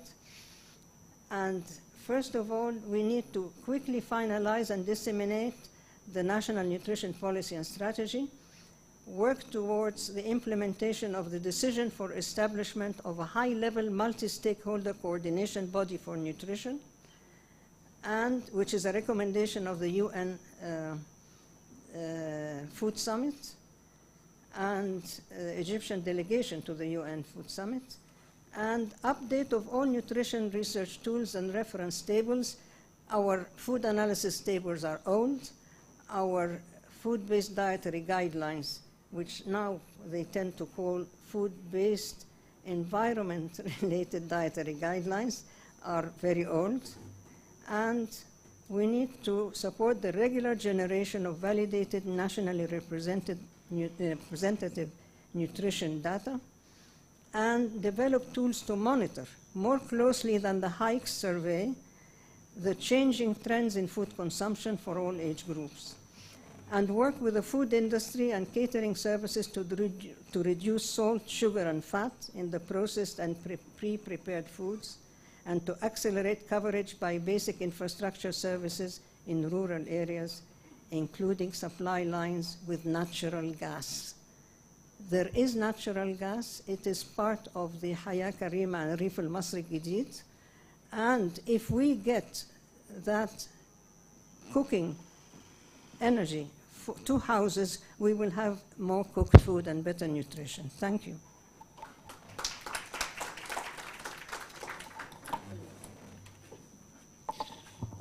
Thank you, Dr. Habiba. As usual, very insightful, from macro to a household level and now to some behavioral observations. That's excellent. Now, if Dr. Habiba is the leading expert in nutrition in Egypt, then Professor Shireen Shawabi is one of the leading experts, if not the leading expert, on food subsidies in Egypt. It's my great pleasure to welcome you. Thank you so much for coming. We're looking forward to your presentation.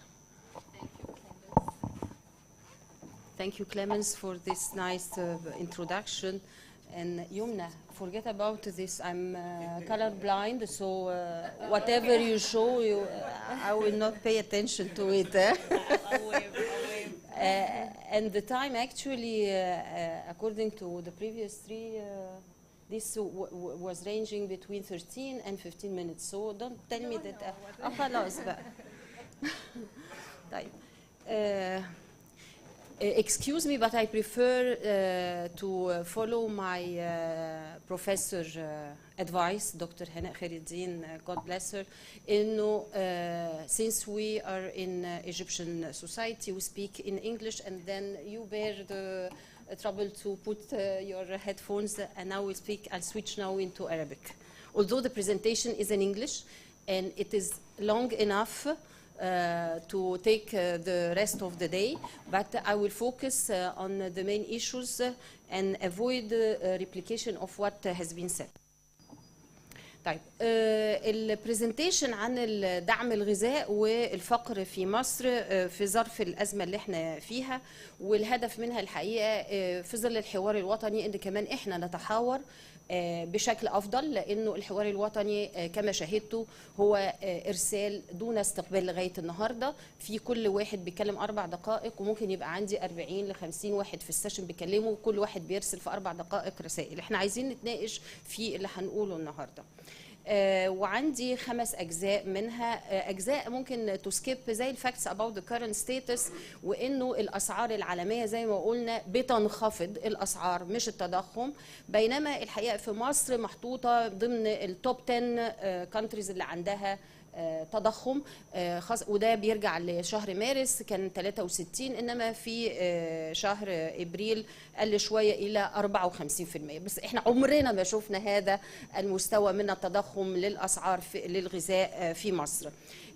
مصر الحقيقة وفقا للدراسات لل WFP والفاو ومجموعة أخرى من المؤسسات الدولية هي واحدة من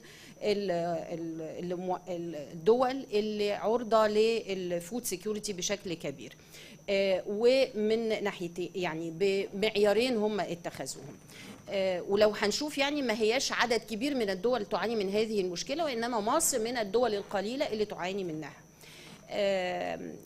ده في وقت اوريدي احنا عارفين انه معدلات الفقر في مصر كانت في اتجاه متصاعد لغايه 2019 2020 عندما انخفضت، ولكن احنا عايزين نشوف هي انخفضت، هنقول ده انخفضت بالتاكيد تحسن في مستويات المعيشه ولا في اسئله ممكن تثار حول هذا. ايه اللي بنعرفه عن الرول دور دعم الغذاء؟ الحقيقة هو معروف وقالوا بالتالي أبي يتعرض ليه، وبالتالي مش هنمضي وقت فيه، إنما هو بيساعد، وده قاله برضو دكتور إبراهيم عشماوي، في استقرار الأسعار، وإنه نوع من أنواع الحماية الاجتماعية اللي بيضمن إن احنا نحمي اللي هم الفالنربل، وبيحاول إنه يقلل الفقر ويستحسن لو كان بأدوات فيها استهداف.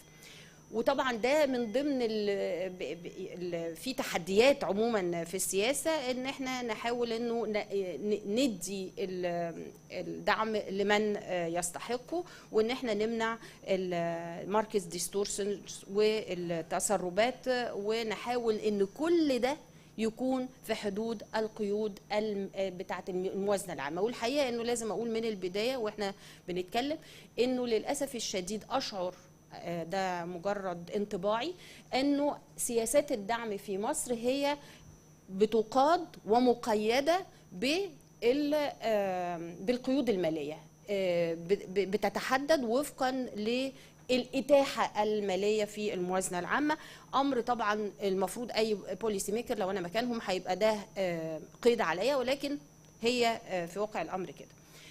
طبعا هنا دي من إفبري للورلد بانك للIMF لليونايتد نيشنز يونيفرسيتي وورلد انستيتيوت فور ديفلوبمنت، كل دولت بيتكلموا على انه السوشيال سيكيورتي السوشيال بروتكشن والفود سبسيديز ليهم رول.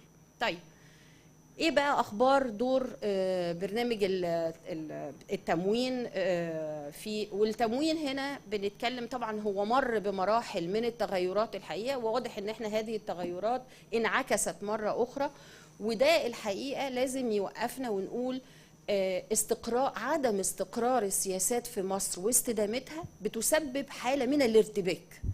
واحنا النهارده شايفين انه بعد ما انتقلنا وحيينا جدا الاصلاح اللي تم في 2014 على انه نقله نوعيه والتحول من الدعم العيني الى الدعم النقدي، النهارده بننتقل الى منظومه فيها زي ما قال دكتور ابراهيم عشماوي توليفه من دعم عيني ودعم نقدي. هل ده احسن حاجه؟ لابد انه يحصل نوع من انواع التقييم علشان نعرف ايه اللي احسن وايه اللي اسوأ، انما للاسف الشديد لا يتم التقييم بشكل متكرر ومنتظم. طيب لما نبص على الموازنه العامه للدوله اللي في 23 24 نلاقي انه طلعت لاول ركيزه من الركائز الاساسيه للموازنه اللي هو دفع جهود الحمايه الاجتماعيه وتحسين مستويات المعيشه. هي كانت بتيجي نمره 3 ممكن نمره 4. النهارده المساله واضح انها ليها اهميه. طبعا بيركز على دفع انشطه التنميه البشريه، لكن نمره 1 هو ده. الحكومة أخذت إجراءات كثيرة للحماية الاجتماعية قال عليها دكتور إبراهيم العشماوي وحاسبها لحضراتكم هنا، لكن الحقيقة نبص على النتيجة بقى. النتيجة إنه الدولة في الموازنة قررت إنه ترفع البند الخاص بالدعم والمنح والمزايا الاجتماعية إلى 530 مليار جنيه، وده الرقم اللي بيتقال. أنا الحقيقة عندي هنا تحفظين. أول شيء إنه احنا ما بنبصش عادة، الاقتصاديين ما بيبصوش على القيم الاسمية. هو زاد من 430 إلى 530. هل الزيادة دي حقيقية أو لا؟ الحقيقة إنها مش حقيقية، وده الاتجاه العام للإنفاق على البند دون. وإذا قارناه ب 2014 حيث بدأت الإصلاحات في المنظومة الحماية الاجتماعية، هنلاقي إن إحنا انخفضنا ب10.6% من الناتج المحلي. ده انخفاض كبير، لكن يعني نقدر نقول إنه هو انخفاض كبير، وهقول انه هو سببه الفيول سبسيديز، الدعم البترول. بس قبل كده الحقيقه في رقم بيتردد بشده في المجتمع المصري، هو انه الحكومه بتنفق على الحمايه الاجتماعيه 9.5% من الناتج المحلي. انا حاولت الاقي لهذا الرقم اي اصل ما لقيتلوش. انتوا عارفين انه الماليه الموازنه يا اما بتبقى بالايكونوميك كلاسيفيكيشن يا اما بالفانكشنال كلاسيفيكيشن. في الايكونوميك كلاسيفيكيشن عندنا الدعم والمنح والمزايا الاجتماعيه، وشفنا ان هي بتمثل رقم هو اقل من فين ده دي واحدة، يعني يمثل 4.4% في 2023. مش هنتكلم على 24 لأنها ممكن تتغير، دي البلان. طب لو بصينا على التصنيف الوظيفي، عندهم بند اسمه الحماية الاجتماعية. لا يمكن الخلط بين الاثنين، ده حاجة وده حاجة. لا يعني أقصد اللي هنا مش بالضرورة هنا. اللي في التصنيف الوظيفي بيوصل ل 3.7، هو أقل من التصنيف الاقتصادي الدعم ده. فهل جمعوا الاثنين على بعض وعملوهم 9.5؟ انا مش عارفه، لكن لابد ان احنا نسال هو ايه اللي احنا بنتكلم عليه اساسا، وما ننجرفش حتى لو اتكتب في تقارير دوليه انه احنا نتكلم على انه الحمايه الاجتماعيه يتم الانفاق عليها ب9.5% من الناتج المحلي. هذه هي الارقام اللي بتوريها لنا. طيب الانخفاض ده حصل من ايه؟ نتيجه اصلاح منظومه الوقود اللي نزل من 6.5 تقريبا في المية من الناتج المحلي الى 8% في العام الماضي. يعني في تقريبا عندي قرب 6% من 10.5 اللي احنا قلنا عليها جايه من الوقود. ده كلام جميل، لكن لازم 4% جم من حته ثانيه. فبالتالي لما نبص على الفود سبسيديز بقى، مش هنلاقي صحيح انه في عام 23 وده المتوقع انه كان 140 مليار جنيه من 97 مليار. ده رقم هايل جدا، ولكن في حقيقة الأمر هي الزيادة كانت من 1.23 إلى 1.43. 1.43 دي أقل مما كانت عليه في 2018 وأقل مما كانت عليه في 2014 و15. فإحنا بنتكلم على ايه؟ يعني لازم نتفق على التايم هورايزن اللي انا ببص عليه. فلا، الفود سبسيديز الحقيقه كنسبه من الناتج المحلي انخفضت الى 1.43. في الموازنه الجديده حاطين لها مخصصات 127 مليار جنيه اللي هي 1.1% من الناتج المحلي. طبعا برضو ده مش معناها انه الفلوس دي راحت، المخصصات راحت للكاش ترانسفيرز. برضو الكاش ترانسفيرز زادت إلى 30 مليار في الموازنة الجديدة، ولكن كنسبة من الناتج المحلي تظل احنا بنتكلم على رقم هزيل جدا لا يتجاوز 3% خلال السنوات من اول 2019. كان البيك عندنا في 2018 وصل ل 0.38. اذا التقدم عندنا بالدلاله الحقيقيه ما بيشيرش الى الاهتمام الحقيقي، او انه في عندي رؤيه واضحه انا عاوز اوصل لايه امتى ازاي. طيب احنا عارفين ان دعم الغذاء في الريشن كاردز وفي البلدي براد، ودي الارقام اللي هي في 24. نفكر بقى نفسنا انه الريشن كاردز بتدي 50 جنيه لكل مواطن في البطاقه مستفيد لغايه 4 افراد، وفي ما عدا اللي اكتر من كده بياخد 25 جنيه. اخيرا زي ما اتقال استثنائيا ولفتره محدوده هيبقى في 100 جنيه للاسره اللي على البطاقه، لو اسرتين على البطاقه 200، لو 3 يبقوا 300 جنيه ولفتره محدده. هنا ده الدعم اللي انا كنت متصوره انه نقدي، لكن كمان اللي اتاكد لنا الصبح انه في جزء دعم عيني اللي احنا مش عارفين ايه في الموازنه، ايه الجزء العيني وايه الجزء النقدي، لانه ده اللي لازم نعرفه. طيب البلدي براد الحقيقه وده هو يعني تقريبا بنتكلم على 2.5 ضعف البطاقات التموينيه. ده بيفيد عدد اكبر من المواطنين، واللي هو 67 مليون مواطن. وعايزه اقول الاول قبل ما اقول هو بيدي ايه، نخلي بالنا هنا 67 مليون مواطن ده حسب بيان المالي للوزاره الماليه، والتاني بيفيد 62.2 مليون مواطن. انا هنا بقول هل ال 62 او ال 67 بجد نقدر نتكلم على انه في مشكله اهدار موارد لعدم الاستهداف؟ والله اذا كان انا بتكلم على الفقراء فقط يبقى فيه عندي نوع من انواع الليكج. انما لو كنا بنتكلم على انه منظومه دعم الغذاء لم تكن في البدايه تستهدف احد، ومع الوقت ابتدينا نتكلم على انها يمكن ان تكون عون للفقراء وشبه الفقراء اللي هم الفولنربل وربما الطبقه المتوسطه الدنيا، يبقى انا بتكلم على انه لو هم دول يبقى ده يعني ده نسبه المجموعه دي في السكان اللي هم وصلوا لغايه 110 مليون. يبقى الحقيقه حتى مهما غربلنا في وزاره التموين هيطلع ناس، لكن ممكن يخش ناس، لانه احنا بنتكلم انهي طبقه. والحقيقه انه لغايه النهارده لم يتم الاعلان عن الطبقه المستهدفه، زي مثلا تكافل وكرامه احنا عارفين احنا بنستهدف مين. في منظومه دعم الغذاء يجب ان يتم التوضيح احنا بنستهدف مين. في البلدي براد الحقيقه، وكان نفسي اجيب معايا رغيف العيش. رغيف العيش بالظبط قد كده، بالظبط قد كده. وعلشان يعني نوصل لرغيف العيش كان بادي بدايه طيبه، كان 220 جرام نزل ل 160 جرام، نزل ل 130 جرام، نزل ل 110 جرام، نزل ل 90 جرام. لكن ال 90 جرام دول الحقيقه احنا ما بنشوفهمش، هو اصغر من 90 جرام، ومقارنته برغيف العيش اللي بجنيه او بجنيه وربع في بعض الاماكن، لا التاني عامل كده وده عامل كده، الاثنين صغروا الحقيقه، بس يعني ده كده بالظبط. فاذا هو مش يعني ده اللي انا بقوله، هناك مشكله في وزن الرغيف، وده نوع من انواع تحريك السعر بطريقه غير مباشره، اني بقلل الكميه، يعني ما فيهاش بدعه يعني. فكل مواطن بياخد 5 ترغفه ومش محدود العدد اللي ياخدهم طالما ان هم مستفيدين ببطاقه التموين، ثم بيسمح لفئه اضافيه انها يبقى معاها بس بطاقه العيش.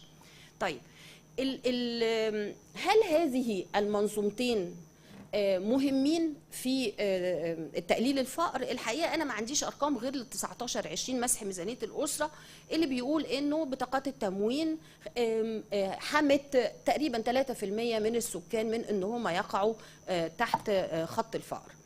ايه اللي ممكن نتوقعه في الظروف الحاليه مع المنظومه الجديده وال100 جنيه؟ الحقيقه انه عملت شويه حسابات، فلقيت انه لو قارنا باسعار يناير نوفمبر 2019 باسعار مايو 23، ونخلي بالنا انه الوزاره زي ما قال دكتور ابراهيم العشماوي تعلن كل بدايه شهر عن اسعار السلع التموينيه في منافذ الوزاره، فكل شهر بتتغير. هي 12 جنيه ونص لما اعلنت ال 12 جنيه ونص او هو اتقال 12.60 للسكر وللزيت، لا كان السكر لسه مش كان يمكن 20، والرز كان من 30 ل 35. هنا ده دعم مش طبيعي، يعني هنا كده دعم مش طبيعي. فالناس بتروح نسأل الناس هو السلع دي فعلا هناك رخيصة، ما تروحوا تشتروا من هناك، فيقولوا لا هي مش الجودة مش كويسة، الكميات ما هياش يعني الازازه ما هياش كيلو المش عارف ايه، فانا احسن لي ما انا اكمل من بره، انا هشتري من بره. هنا ده عيب الدعم العيني الحقيقه، انه هل استطلعنا راي المواطنين برضاهم عن المنظومه في شكلها الحالي؟ برضو نشوف هم رايهم ايه. طبعا اللي اتقال من شويه انه ابي بيتهيألي هو اللي قال انه الناس بتفضل الان كايند، ده طبيعي، ده من 2005 هم بيفضلوا الان كايند. الناس اوعى من ان هي تقع تاني في التراب بتاع الكاش، ولكن الكاش مصاريفه الإدارية أقل، استهدافه أفضل، وكنا بندعي أنه بيدي مساحة حرية للأفراد أنهم يشتروا اللي هم عايزينه. طب إذا كان النهاردة أنا بعمل له دعم عيني والناس الحقيقة على مدار السنوات رغم حريتها في اختيار السلع التموينية لكن بتصر على شراء السلع اللي هي مش مفيدة من الناحية التغذوية، بيشتروا الرز والسكر وزيت الطعام. ده يغيروا ازاي؟ والله لو مصرين على وده ممكن في ريكومنديشنز، لو مصرين على الدعم العيني يبقى نديهم حد اقصى للاستهلاك من هذه السلع، واديهم بدائل تانية يستهلكوها زي التجربه اللي اتعملت في بنك الطعام. لكن في كل الاحوال في ظل ده لقينا انه حتى مع ال100 جنيه اللي بتاخدها الاسره لازال في فرق في القيمه العينيه، الكميات العينيه اللي بياخدوها النهارده مقارنه بيناير، يبقى معناها انهم فقدوا، لم تعد بنفس الفايده ليهم زي في يناير، من يناير لنوفمبر 2019. طيب وبالتالي انا بتوقع ان ما يكون لهاش نفس الاثر زي زمان، الا اذا كان فعلا الاسعار، تفاوت الاسعار زاد جدا، ده بيخلي ان البوفرتي امباكت يظل اكبر. طب هنا في بعض الاسئله اللي احب ان احنا نتشاور فيها كمجتمع. هل ده اول سؤال اللي هو اجاب عليه دكتور ابراهيم عشماوي، السلع مدعمه، ده اول حاجه عرفناها. طب احنا عايزين نشوف بقى ده مفيد او غير مفيد. السؤال الثاني، هل ده منعكس في الموازنه العامه للدوله في السطر بتاع دعم السلع التموينيه؟ انا اظن انه يجب انه احنا نميز ما بين الدعم النقدي والعيني في هذا البند عشان نشوف تطوره مع الوقت. طيب هل السلع الموجوده في المنافذ القوات المسلحه والداخليه وتحيا مصر وكل هذه المبادرات اللي بتقول انها بتدي باسعار اقل، هل ده ظاهر عندي في اي خط موازنه في اي حته؟ احنا كنا لما قلنا عايزين نعمل البطاقه الذكيه كان هدفنا الحقيقه ان يعرف المواطن مع نهايه كل شهر ونهايه كل عام استفاد قد ايه من الدوله ادته قد ايه دعم. انا النهارده ما اقدرش اعرف ده، وبالتالي حتى من منطلق وحده الموازنه لابد ان يظهر هذا البند حتى ولو في خط لوحده، يعني هيئه السلع التموينيه وبعدين مصادر اخرى، جهات اخرى، اعرف دول بيدوا ايه. الحاجه الثانيه، ولو ان تاني برجع وبقول انه الدعم العيني في هذه الحاله الحقيقه هيبقى غريب، انه احنا كنا بنقول انه في مشاكل كتيره لوجستيه تؤدي الى عدم الكفاءه وارتفاع الاسعار، ما تسيبوا القطاع الخاص يشتغل في الحته دي وانتوا ادوا الدعم للمواطن نقدي. فدي كلها حاجات لازم نشوف هل هي ده افضل ولا مش افضل. كمان انا ممكن استنى، انا ممكن اخلص. فالفكره احنا هل يتم هذه الجهات تنسق مع وزاره التموين، لان احنا بنتكلم على نفس البرنامج، على نفس السياسه، على نفس الاداء؟ ده سؤال. طيب ده انا قلته. هل طيب ده البلدي براد واحنا كنا قلنا مره قبل كده انه يتفاوت الاثر الفقر بتاعه ما بين 3.4% و4%، لكن لو جمعنا الاثنين مع بعض الحقيقه هنلاقي انه الاثر بيوصل، يعني المنظومتين بلدي براد والريشن كاردز بينقذوا 6.3%. معناها انه هذه المنظومه مهما كانت من وجهة نظرنا عدم كفاءتها، إلا إنها مهمة جدا وحساسة جدا في الاقتصاد المصري. طيب ايه بقى الايفكت اوف انفليشن؟ انا مش بيتهيالي هختلف خالص عن اللي اتقال قبل كده. احنا عندنا انه بما ان الفقراء ينفقوا اكثر على الطعام، فبالتاكيد هم هيكونوا اكثر تاثرا من الفئات الاخرى. في دراسه بتؤكد انه لو قسمنا العوامل اللي بتاثر على الفقر الى نمو وعدم عداله في توزيع الدخل والانفليشن، هنلاقي انه الانفليشن هو يعني عامل 65 في المية من ال 71% تغير في الفقر، يعني هو اللي خلى الفقر يرتفع. في موديول في الهايكس بيسألوا فيه عن الناس بتشعر بايه في الفود سيكيورتي، فاكتر صدمات شيوعا قالوا عليها هي الارتفاع في اسعار الغذاء، بتوصل ل 80%. الناس حاسه بيها، وهم قالوا انه الكوبينج استراتيجيز اللي بيستخدموها هم ان هم يشتروا الحاجات الارخص والاقل، هم قالوا والاقل تغذويه، حاجه بديهيه برضو، مش محتاجه مننا كاقتصاديين في الانكم افكت وفي السبستيوشن افكت، وعمرنا ما السبستيوشن بنروح لسلعه احسن افضل. يعني انا عملت بعض الحسابات لخطوط الفقر، فلما نبتدي بالخط هو احنا رحنا فين كده؟ خط الفقر اللي فوق ده هو خط الفقر في 2015 كان 470 جنيه للفرد في الشهر. انا حولت الخطوط الفقر في السنوات التاليه بالقيمه الحقيقيه، فلقيت انه في 2017 و18 اصبح 451، وفي 2019 20 اصبح 420. ده معناها ايه بقى بمنتهى البساطه؟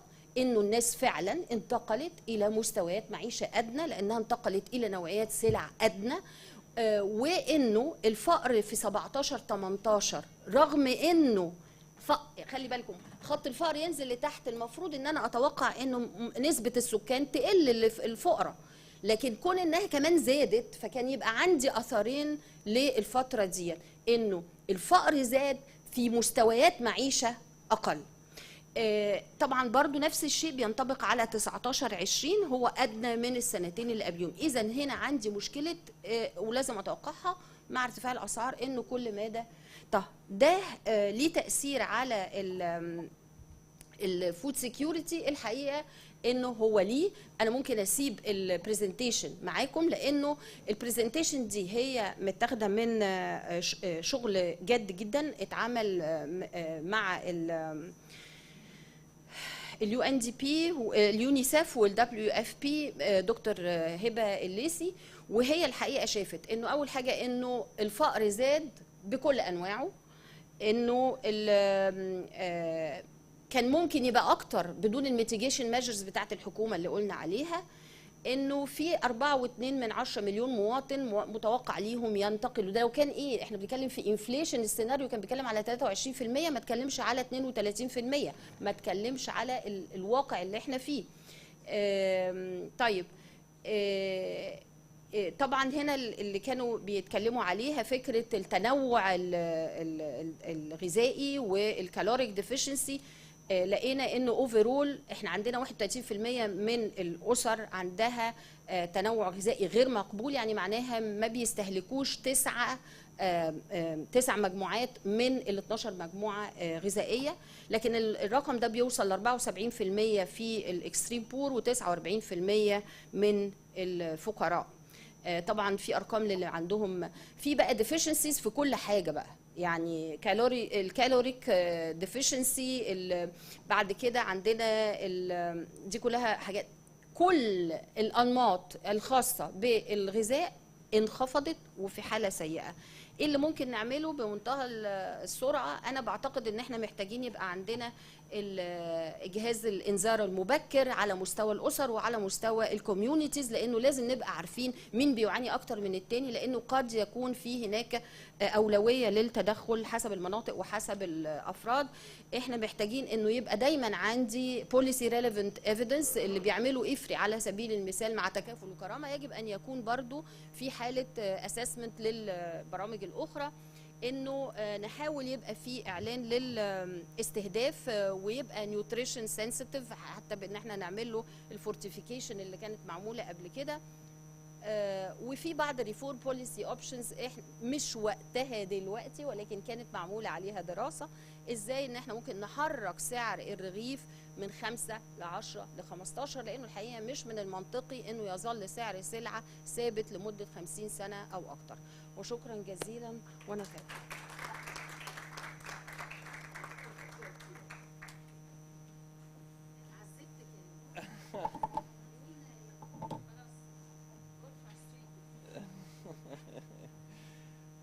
Professor Shireen, thank you so much. It's fascinating to listen to you.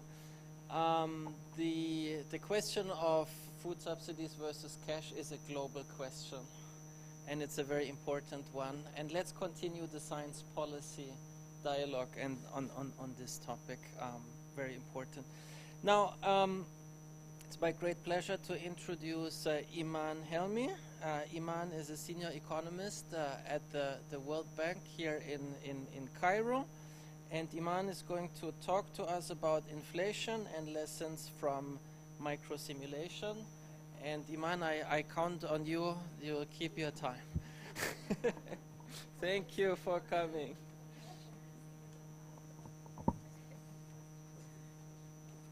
Thank you so much.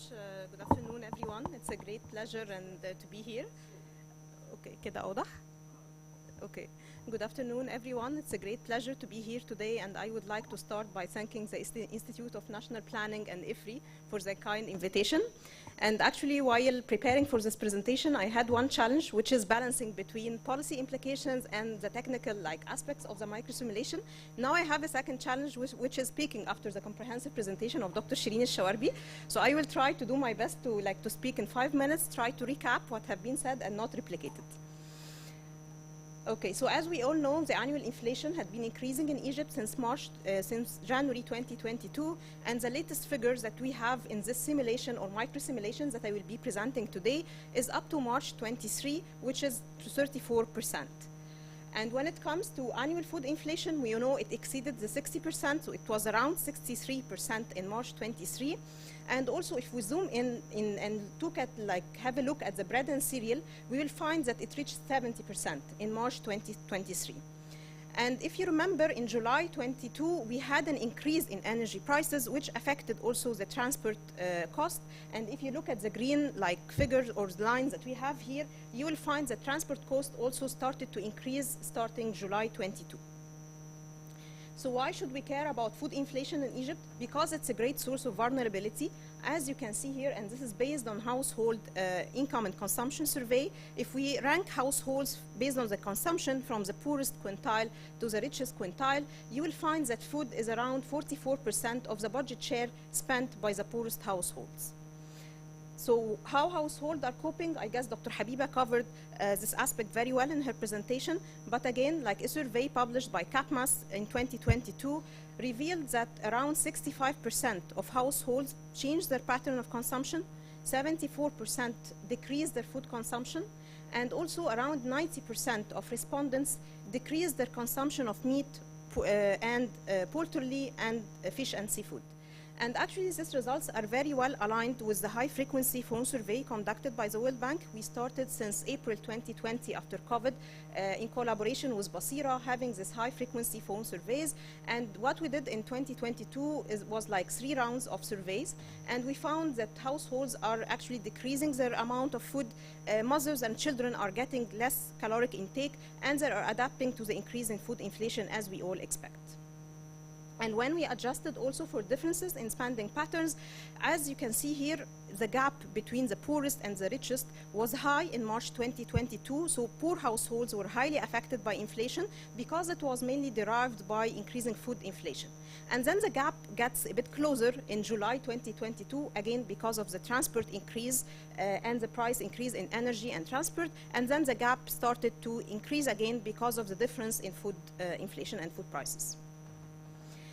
So basically, in twice a year, we have the macro poverty outlook, which is published by the World Bank for the Middle East countries. I invite you all to check it and know more about the estimation and projection of the macro and the pass-through to the households in different countries, including Egypt. This is the link if you would like to check it. And based on our market simulations developed for the projected increase in poverty due to inflation, we project that poverty using the international poverty line of $3.65 a day using the purchasing power of 2017, it will be increasing and reaching 24.2%. And this is also based on a scenario where we estimate or we assume that households will be substituting between products. So we use the quadratic demand model in order to estimate elasticity of substitution, and we try to project the increase in poverty. Again, as what Dr. Shireen mentioned, the government had introduced a package of compensatory measures trying to mitigate the impact. I won't go into details, but maybe I quickly mention that it has a variety of measures, including the increase in pension, the increase in public sector like salaries, tax exemptions, increase in ration cards from 100 up to 300.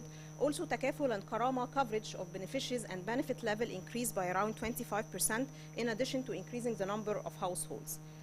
So using the physical incidence analysis tool, we tried also to simulate what could be the potential impact of this selected compensatory measures. We modeled different packages, and we tried to look at the nature of the effect. And we can very preliminarily say that it had a pro-poor nature, but mostly due to the expansion of Takaful and Karama. However, when we expand more on Takaful and Karama, and based also on the World Bank micro-simulation during COVID and during the inflation peak time, we found that households who are mostly affected by shocks are mainly households living in urban areas, are informal workers, and they are slightly different in nature compared to the chronic poor who are living in rural areas, and they have been always targeted by different compensatory measures or packages. So now my last slide will be about policy areas, and I think we can have one session for each policy area. So I won't speak a lot, but I agree, as mentioned before, expansion of nutrition sensitive program, and actually the World Bank had been working intensively with the Ministry of Social Solidarity on Takaful and Karama project. Now we are building on that in order to have cash plus interventions or linking that to the 1,000 days program launched by MOS, and building on the delivery systems of Takaful and Karama, the targeting criteria, the social registry, the database that the ministry is developing. All of that could be very useful in expanding the nutrition program. Also, we had an emergency food security project with the government of Egypt trying to look at how to improve the productivity of farmers, how to increase the productivity of silos, making more climate smart or climate resistance. And boosting, of course, economic inclusion for the productivity of informal workers in addition to job creation. But we can never talk about all this list of policy areas without talking about resources, because if we have unlimited resources, we can do unlimited number of measures. But expanding the physical space will really worth or deserve looking at the efficiency and effectiveness of spending. And in September 2022, the World Bank launched the public expenditure review on social protection. And we had a lot of policy reforms related to how can we increase the adequacy of food subsidies, what could be the effectiveness of spending additional amount of money on food subsidy compared to cash transfer, compared to taxes, indirect and direct taxes. So I guess we can have a lot of discussion related to that policy areas, but maybe I just stop here because I know that Marwa Yomna will be looking at me. Thank you so much. And one last thing, this work had been developed by my colleague also Maria and my colleague Romeo and myself. Thank you. Thank you, Iman, for bringing a new tool here, the micro-simulation tool. Under the NPS initiative, IFPRI is also developing a micro-simulation tool that goes beyond poverty, but it includes food poverty, dietary diversity, and other household food security indicators. Quite exciting tool, so Iman will be in touch with you to talk more about it. And thanks for keeping time. You set the bar very high now. For Professor Mohammed Zakaria, he's a professor, Agriculture Economics Research Institute. Professor Mohammed, the floor is yours. Please try to stick to 5 to 10 minutes. We're running a bit late. I'll give you 6. Make it 4. Okay. Good afternoon, ladies and gentlemen, distinguished guests. It's my pleasure being here at the Institute of National Planning because it's reminds me with very nice memories when I was just a newly graduate during the 80s. So I came and cooperated a lot with my professors here at the Institute of National Planning. So it's my pleasure being here to see some of my professors and colleagues at the Institute of National Planning. So in fact, I'm gonna a little bit out of the some of the pessimistic issues dealing with the subsidies and other things. So I'm going to talk about wheat. And in fact, the title of wheat, which I did receive, talking about the dynamics of wheat and fertilizer trade. As a matter of fact, we don't have a lot of problems about the production of fertilizer here in Egypt because according to the law as the legislation, all of the factories must submit almost 50 or 55% of the production to the Ministry of Agriculture. So we don't have a problem about this. For this reason, I did just adjust the title dealing with, since we are here at IFPRI as well as the Institute of National Planning, about the policy implications and the learned lessons from what are we applying at the Ministry of Agriculture in terms of policies with regard to wheat as a part and parcel of our food security issues. Yeah. So the objective is just to reflect the policy implications of the wheat crop in Egypt with respect of all factors. It's not just a matter of fertilizer affecting the food security, including sure fertilizer factor. So just to remind you that we do have very dynamic strategy, and we do have a chance in order to adjust the policies according to the changes in the world.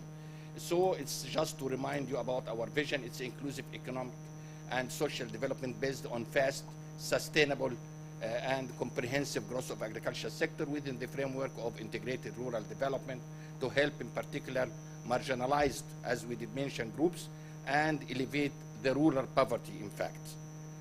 So just to let you know that if we are talking about the self-sufficiency of wheat, just at 2022 it was almost 51%.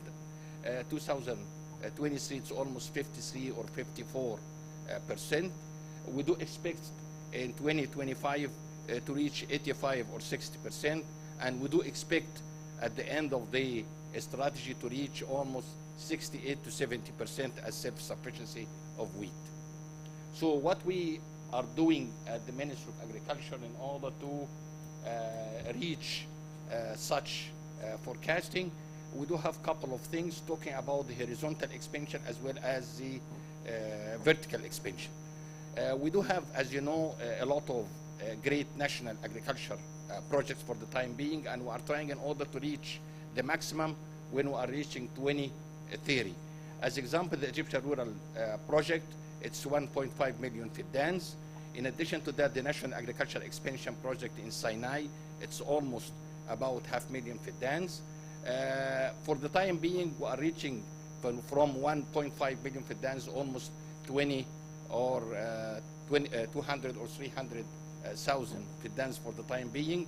New Delta projects, almost about 500,000 fiddans. It will be increased to reach almost 2.2 million fiddans by reaching 2030. And also we do have some efforts at Toshka, about 350,000 fiddan over there.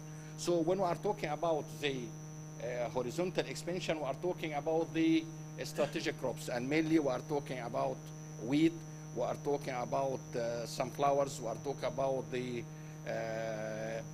yellow corn as well as soybean. Talking about the vertical expansion, because they are completing each other, we cannot just concentrating on the expansion without giving some efforts to the vertical expansion as well. So that means we do have a lot of efforts at the Agricultural Research Center dealing with the special applied research programs for new and high yield varieties. So we do give a lot of concern about that. We do have more than 30 or 35 different varieties for the time being. Developing the extension services, because it's quite important, especially if we are talking about the small farmers or we are talking about the Delta area. So that means we are developing the extension services with respect to the international best practices and digitalization trend.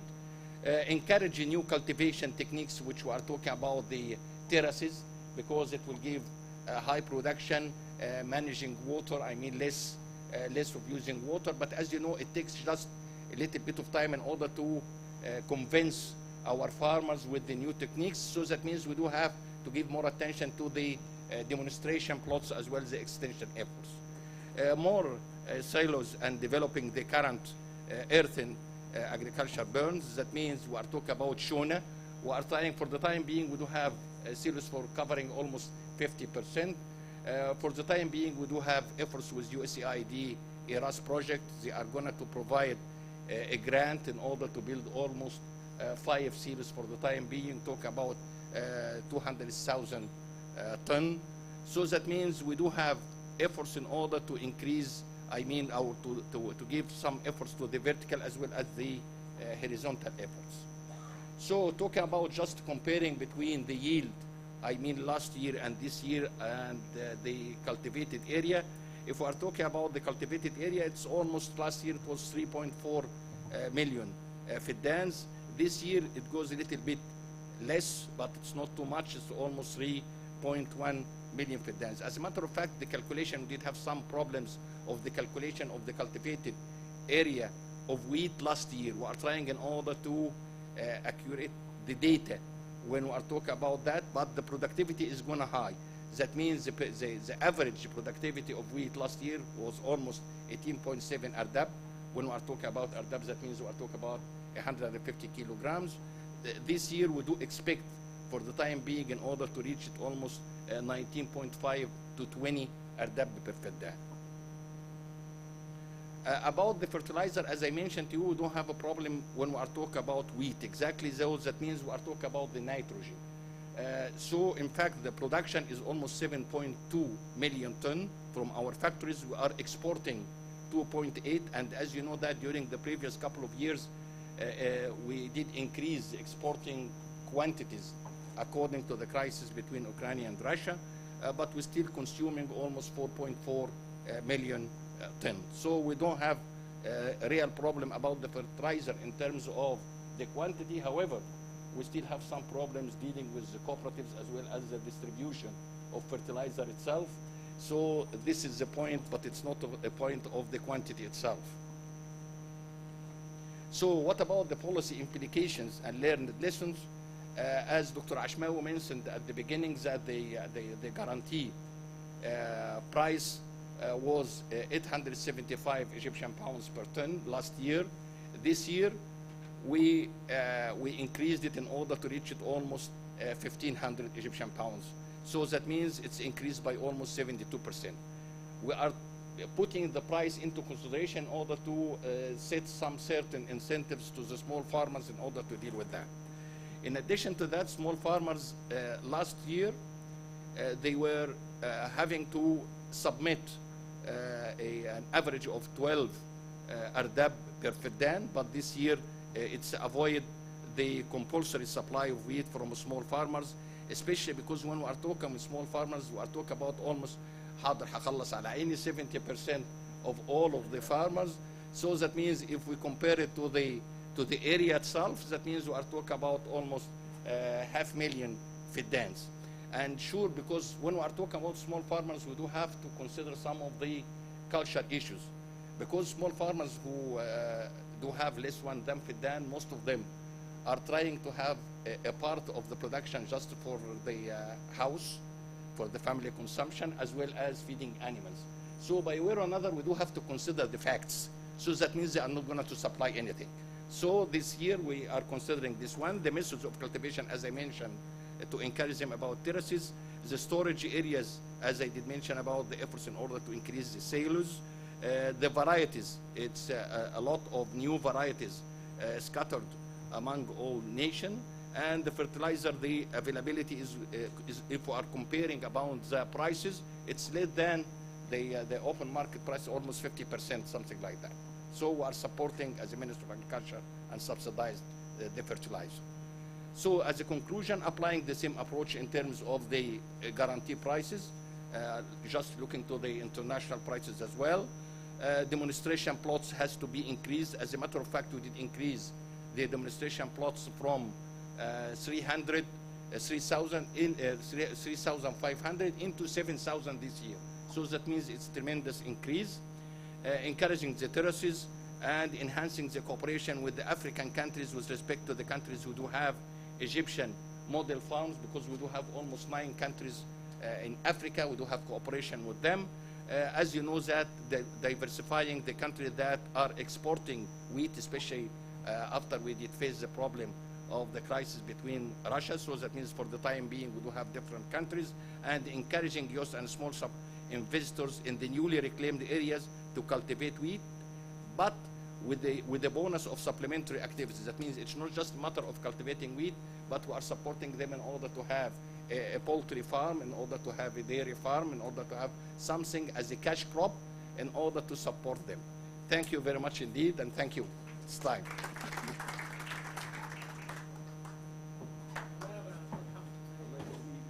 Thank you. Thank you, Professor, also for keeping the time and adding the agriculture production dimension to our session here. Okay, I'd like now to open the floor for a few questions, maybe 3 or 4. Let's start. We already have 5, 6, 7. All right, let's see how we can handle this. Can you please keep your question very, very brief? And we start and we go from the left to the right, please. Do we have a mic? Bismillahirrahmanirrahim. My name is Abdul Aziz Ibrahim, Institute of National Planning. I would like to go back to the distinguished keynote speaker, Dr. Channing. In one of his slides, he presented food basket energy share. I would appreciate if he can add food basket water footprint share, because there is big difference between food products or food commodities coming from animal production and plant production. And not only to just mention 2 angles of the nexus, which is food and energy. I would appreciate if we are speaking under the nexus water, food, energy. Not only water, energy, water, food, energy, water, food, energy, climate nexus, because this gives the whole picture as it should be. Because when we usually in all the conferences I attended, we are speaking only on plant production. We never touch the animal agriculture. Animal agriculture has severe effects, not only on water resources, but also on climate change, because of the greenhouse gas emissions expressed in oxide nitrous and the methane and other elements. Okay, very good. Just for Muhammad Zakaria, my dear, I know him since early 80s. Okay? Oh, no. Watch out. I hope, or I am against of raising the self-sufficiency of wheat. If we succeed by the year 2050 to keep it as it is now, it is a big success because of the increase in population. Not all exports are good. Not all imports are bad. We have to make the export-import policy under the lens of water. This is the most important thing. Thank you. Thank you very much, Fadi. We'll collect a few questions and then we'll give you all a chance to reply. All right, so thank you very much, the presenters. My questions are, I have 2 questions. So the first one is about the nutrition and the diets. So Channing was discussing the observations related to the consumption patterns in Egypt. So a question here is, how do we handle the aggressive marketing campaigns by the private sector regarding the consumption of kind of foods that are more energy intense than more diversified food against the government programs related to all the protection programs that you have mentioned in your presentations. So how do we trade off between the marketing campaigns, the aggressive marketing campaigns against the government programs? This is number one. Number two, my question is related to the movement from the short supply chains and global supply chains. So we are talking about healthy diets or sustainable diets. Are healthy diets considered, or are sustainable diets are healthy or not? So the design of the food diets, how it's going to be, and are we going towards shorter supply chains to ensure this healthiness, or are we going for global supply chains, which in turn reflects on the water, food, energy nexus, as Professor is talking about? Thank you very much. Very good, thank you. Now we have two from this side. We take two from this side. 1, 2. I'm afraid that's probably all we can do. Please. Okay, thank you. So my question is for Dr. Shireen and also for Channing. Like you talked about that there is no consensus until now for assessing which food subsidy is best. So is there an optimal way to decide, you know, what is the optimal food subsidy in Egypt? And is it really like asking the stakeholder is like, do we assume a rationality behind, they are rational consumer behind this? My other question is for Dr. Shireen also, that you talked about the 4% reduction in the in the food subsidy. However, is it possible that this 4% comes from eliminating people that is not deserving the food subsidy? Because we know that there has been in the history of Egypt, like people who really don't need this subsidy were taking it. So this is my question. And my last question is that there was like a kind of two conflicting messages between what Dr. Channing illustrated and yourself, your current self illustrated, about the caloric deficiencies. So in the research that Dr. Channing presented, he said there is no calorie deficiency in Egypt, and your kind self said there is, and I would, I would assume that there is. And my answer is, it likely be the cohort? Which cohort are you examining versus which cohort? Thank you.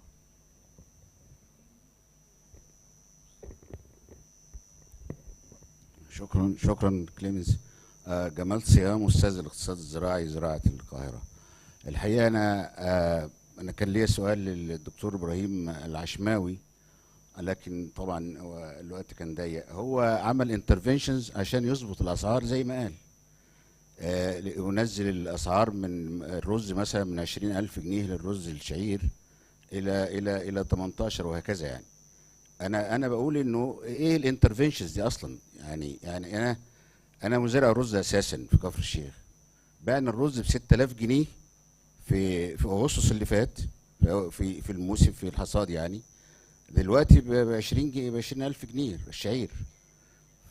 ايه بقى اللي حصل يعني؟ واحنا بننتج 4 مليون طن وبزياده عن الاستهلاك يعني. فده سؤالي، ايه الانترفنشنز وايه اللي اخرها كده اصلا عشان تعمل الاضرار الهائله دي في قطاع صناعه الدواجن وفي قطاع الحبوب والى اخره يعني. السؤال الثاني الخاص بالمعدل الفقر، الدكتوره شيرين الشوارب الحقيقه، وانا عايز اعرف هو معدل الفقر كام دلوقتي؟ معدل يعني الفقر كام دلوقتي بعد الموجات الهائله دي من التضخم؟ يعني دلوقتي اخر رقم اللي هو 29%. طب هو كام في المية دلوقتي؟ يعني كان في تقديرات حتى الورلد بانك انه بجانب ال 29 دي ده الاوفيشال يعني، وكان في 60% ده قبل كل هذه الموجات الورلد بانك عملها. فايه دلوقتي معدل الفقر والتضخم ايه علاقته بالموضوع يعني؟ والديفالويشن الحقيقه وبعدين في بيانات الكاب ماس. يعني ايه الكاب ماس؟ ليه متاخر في جمع هذه البيانات؟ وكان في الانفاق والدخل والحاجات دي، الحاجات اللي عملتها الدكتوره هبه الليثي والحاجات دي في 2018. مفيش ليه دلوقتي؟ مفيش معلومات عن الفقر ليه؟ السؤال او الملاحظه الثالثه الخاصه بدكتور محمد زكريا، وده يعني بفخر فيك تلميذ يعني الجميل يعني. وزاره الزراعه ما بتعملش الواجب الهوم ورك بتاعها الحقيقه بالنسبه للبحوث، الاصناف، انا عارف ان في استراتيجيه والكلام ده، لكن الحقيقه في يعني قصور شديد في موضوع الانتاجيه الفدانيه، وموضوع فول الصويا وفي الاعلاف والذره الصفراء والكلام ده. عجز خطير جدا نتيجه لعجز في السياسه الزراعيه، يعني سواء بالنسبه للارشاد الزراعي والبحوث والتعاونيات، كل ده يعني الحقيقه مش موجود. فانا عايز اربط الموضوع الفقر والامن الغذائي بموضوع السياسات الزراعيه. وده كل ملاحظاتي. شكرا. Thank you. Very good. So I think I'm afraid we have to leave it at that in terms of questions, but we'll have a lunch outside and we can catch up all together then outside individually. Can I suggest that we go maybe from right to left? We start from Professor Zakaria. Can you please? So can we try to be like very brief, like 1 minute each, please? Very good. Thank you. Because in fact, يعني for the couple of questions, when first of all for Dr. Abdelaziz, sure, this is what we do expect, and let's be optimistic, and just go back to the researches. Even during the 80s, we were talking our professors about the self-sufficiency of wheat. If we are exceeding just 60%, it will be great. But in fact, for the time being, since we do have a new plan for adding new land, we are talking about almost 5 million fidans. If we are putting the 5 million fidans and we do يعني reaching 2030 by having such additional areas with the support of the applied research, from my point of view, I'm talking about 65%, it will be great. But also we do have to think about the culture issues and changing a little bit the mind and the way of using the Egyptians of the things. And where we are talking about the culture issues, that means we are taking a little bit of time in order to change the mindset of the people themselves. And for Dr. Gamal, my professor, as you know that during the previous couple of years I was the associate minister with a lot of things. But I don't like to interfere in this issue because, as a matter of fact, we do have to have some certain restructuring in the Ministry of Agriculture itself with respect to the extension, to the priority of the applied research, as well as for the data and the cooperatives as well. And just I did raise some certain issues about the fund for the applied research, because just we got some nice stories from the United States when we were studying there. That means they do have a link between the companies and the research in the universities of agricultural science in order to provide the fund of that. So that means if we are having such things in order to link between the investors and companies and the applied research in order to support in terms of fund, I do expect that we shall have really applied research support the thing. For the poultry and the animal things, this is big story. Yeah. Thank you. Thank you. I think there are no questions. Go ahead. Ivan, you want to go ahead? Yeah, maybe just very quickly in reply on the intensive campaign, I will turn the floor to Kibram maybe, because I know that the early design of the Egyptian food bank experiment with IFRI, it had a component for treatment on awareness raising and like the awareness of consumers about nutrition and the importance of nutrition. So maybe I will turn the answer to you in order to tell us if the treatment had already combined between the new box and the awareness raising, because I guess this is a very important point that we can raise. And then maybe I just quickly also mention that the adequacy and targeting of food subsidies is one of the policy reform options that the World Bank had been also trying to explore through simulation. So maybe we can, if we have time, we can discuss that further. And also on the caloric deficiency and maybe looking at diet versus calorie, I guess this is also an important discussion about monetary poverty versus multidimensional poverty. So we also look forward to our collaboration together, and we can see how we can explore the multidimensional poverty angle. I stop here. Thank you. I can come now. Thank you, Iman. I think, yeah. So we have an awareness campaign component to the evaluation. And and we are going to evaluate the impact of that program soon in the inline survey. But we didn't cover that in the midline survey out of because of some constraints. But we will be able to talk about that in 6 months or so. Thank you. I had 2 questions. The first was from Dr. Naveen. I don't think there is a contradiction. Maybe Channing was referring to a different tier. This is the estimates of caloric deficiency, the simulation exercise that Dr. Heba did, assuming an increase of 23%, not an increase, an inflation rate of 23%, what would happen to the caloric deficiency in Egypt using the 2019-20 hikes. So this is a representative sample, but I don't know what is the methodology there, but it might be just reflecting at one point of time this is a simulation exercise. للإجابة على دكتور جمال صيام فيما يخص المعدلات الفقرية، كابماس جمع الحقيقة الراوند ال 21-22 اتجمعت وهم بصدد يعني الاستعداد للإعلان عن الأرقام، لكن الأرقام يعني معرفهاش. معدل الفقر كامل دلوقتي عملنا كذا سيميوليشن اكسرسايز بعد كوفيد، كنا متوقعين ان هو يبقى زاد ل 31% وانه كان هذه الزياده ممكن ان تزيد بدون الستيمولس باكج للحكومه. في الاكسرسايز اللي عاملاه دكتور هبه برضو كان بيوصل ل 32.1% بالستيمولس باكج، يوصل ل 37 من غيرها، و25% النير بور، بمعنى انه دول 58% من اللي هو بور ونير بور اللي قريبه من ال 60%. لكن انا ظني في الحقيقه بقى في الاخر يعني انه لا يهم صانع القرار كثيرا. هو طبعا يعني لقوا انه الفقر يزيد، لكن احنا من غير القياسات متاكدين ان الفقر زاد، يعني كل الشواهد تؤدي الى ده. المعدل الفقر اوريدي عالي عندنا، والسياسات ما اعتقدش انها تتغير كثيرا. لو عندي استراتيجيه هي هتظل هي 30 ل 35 مشكله كبيره. فيعني الاهتمام بقى انها 35 ولا 36 في الثلاثينات يعني. شكرا جزيلا.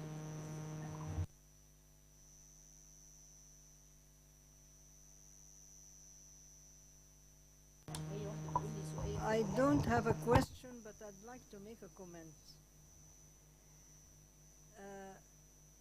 The increase in caloric intake is because of the high calorie content, which IFPRI had already calculated when they reviewed the subsidy system a few years back, that it is causing obesity.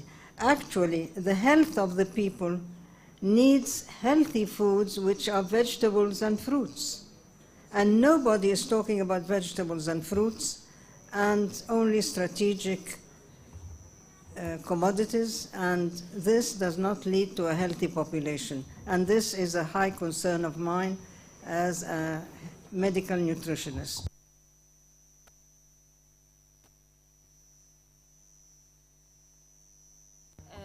One sentence at the end. I think we are overburdening the social protection programs in Egypt because we're not talking.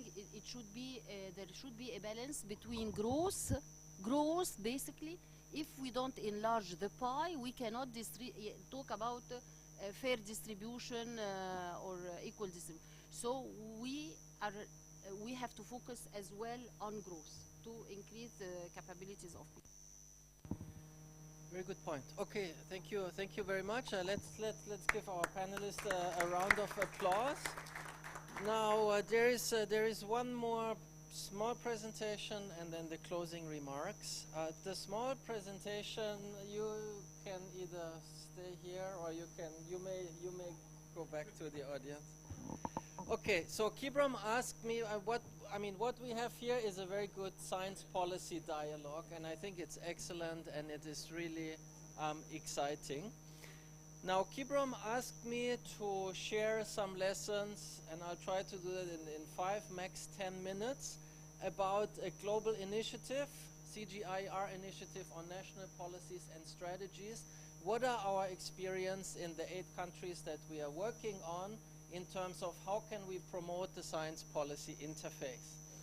And now what I'm going to focus on here is how can artificial intelligence, and I'm sure we have all read about ChatGPT and BART, etc., how can that potentially help us to foster more science-based policy making? Now, we all agree, obviously, here in the INP as a research institute that science can help design policies and can potentially make them better. Now, what does science need to look like so that it can be useful for policy making? First of all, obviously, it has to be credible, high quality, and it has to be relevant to the question that the policymakers have. It also has to be understandable. No policymaker is going to read the whole book. It has to be to the point, and of course it has to be timely. Policy decisions often have to be made quickly, so timeliness is of the essence here. And now the big question here is, how can AI help in that process of advising governments and policy? Now let me give you a quick example, and I apologize, this is a bit too small, but I'll read it out for you. So what I did is basically last night I went to BART, which is the AI of Google and ChatGPT, and I asked them about the topic of this seminar today. So basically what I was asking is, can you give 5 policy recommendations to the Ministries of Planning, Trade, Agriculture and Social Solidarity on how to improve food security and nutrition in Egypt in times of inflation? And so basically this is what you get. So BART is talking about increase in domestic food production. I think we have heard this today. Expand social protection programs, promote healthy eating habits, support small-scale farmers, and invest in research and development. Okay, so now we go to ChatGPT. It's also talking about targeted social protection programs, promote sustainable agriculture and local food production, enhance food storage and distribution. I think we heard that too. Enhance nutrition education and awareness, foster agricultural research and development as the headlines. You can see there is more detail, but it's chatbots, and that means you can talk to the AI. So you can also say, okay, this is not detailed enough. I want to have a bit more detail here, please. So what I did is just delving into, can you give more details on how to expand social protection programs? What you get from BART is increase the value of cash transfers, of course much more, expand the coverage of food voucher program, provide food assistance to school and other community-based organizations. And ChatGPT is a bit more elaborate, and you can get more detailed than that. Bottom line, I think, is it summarizes quite nicely what we have been discussing today. No, it's quite remarkable, actually. So what does that mean? That means there are tremendous opportunities here, as we can see it. Now, it's somehow not surprising that the recommendations are good, right? Because the AI-powered chatbots have been trained on large text data sets from the internet. And of course, the quality of the recommendation is only as good as what we can find on the internet. And not surprisingly, a lot of what's on the internet is produced by all of us. By the CGIAR, by IFPRI, by the World Bank, etc. So it's doing nothing else but summarizing the wealth of knowledge that has been created by us here in the room. So that's a good thing. Now, what's also good is some people say researchers can be a bit, let's say, selective. Now you could argue AI tools eradicate that selectiveness because they draw on many researchers, not just one. So it can be actually more objective in the end of the day. It can reduce the bias that may come from individuals. Plus, it can be done in seconds. It takes 2-3 seconds and you have a policy brief right there in front of you. So that is quite remarkable. Now, of course, where there are opportunities, there are always challenges also. So let's go through them the ones that we see. By the way, this is based on a forthcoming blog by my colleague Jao Ku from the Digital Initiative and a few other colleagues. Now, one of the problems that is that the AI does not always, not yet, disclose the sources. So we don't know whether Shireen has written this or Kibrom or someone else. So it is still a bit of a black box. The second concern is a legal concern, especially when it draws on private sources. That's not so much the case in publicly available sources like IFPRI and others, but privacy concerns can be a concern. And now for me, this is one of the major concerns here, and that is that at the moment, these AIs, they mainly draw on international sources, okay? So this could be from international newspapers, they could be from international organizations, but you find little or zero from countries' national repository, like the INP working paper or the Cairo University Library, etc. So there is a bias towards international sources at the moment. Now, what are possible solutions to those challenges and some of the next steps? Now, the good news is we can actually customize those chatbots, and we can tell them, okay, instead of drawing on all the sources in the world, you draw on sources A, B, C.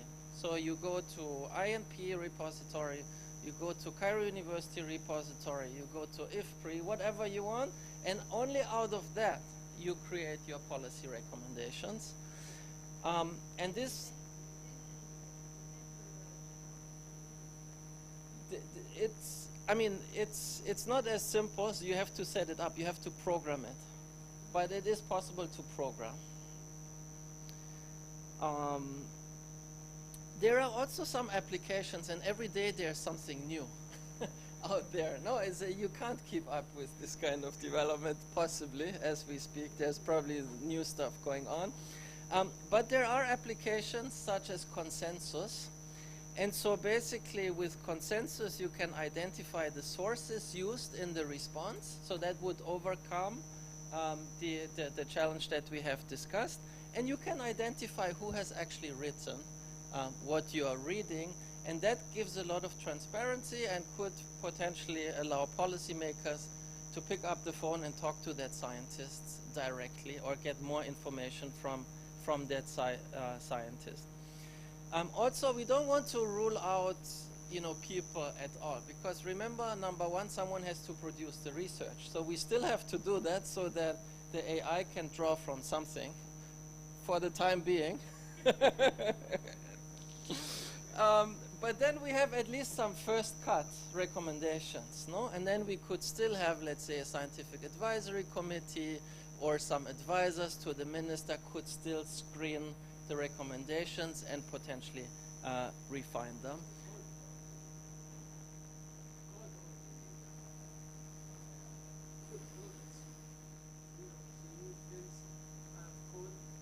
Yeah, exactly. So there's a whole bunch of new things going on. So just to conclude that the CGIAR initiatives, national policies and strategies, and also one called digital innovation, we are actually working on such a customized coding setup. And so one of the main objectives here is really to draw in the knowledge, the very rich knowledge from countries like Egypt, and therefore hopefully improve the policy recommendations further and make them more useful. That's all I wanted to share with you. I don't know if Yumna allows me to take any questions. So there is one question. Can I take that, Yumna? One. Okay, I won.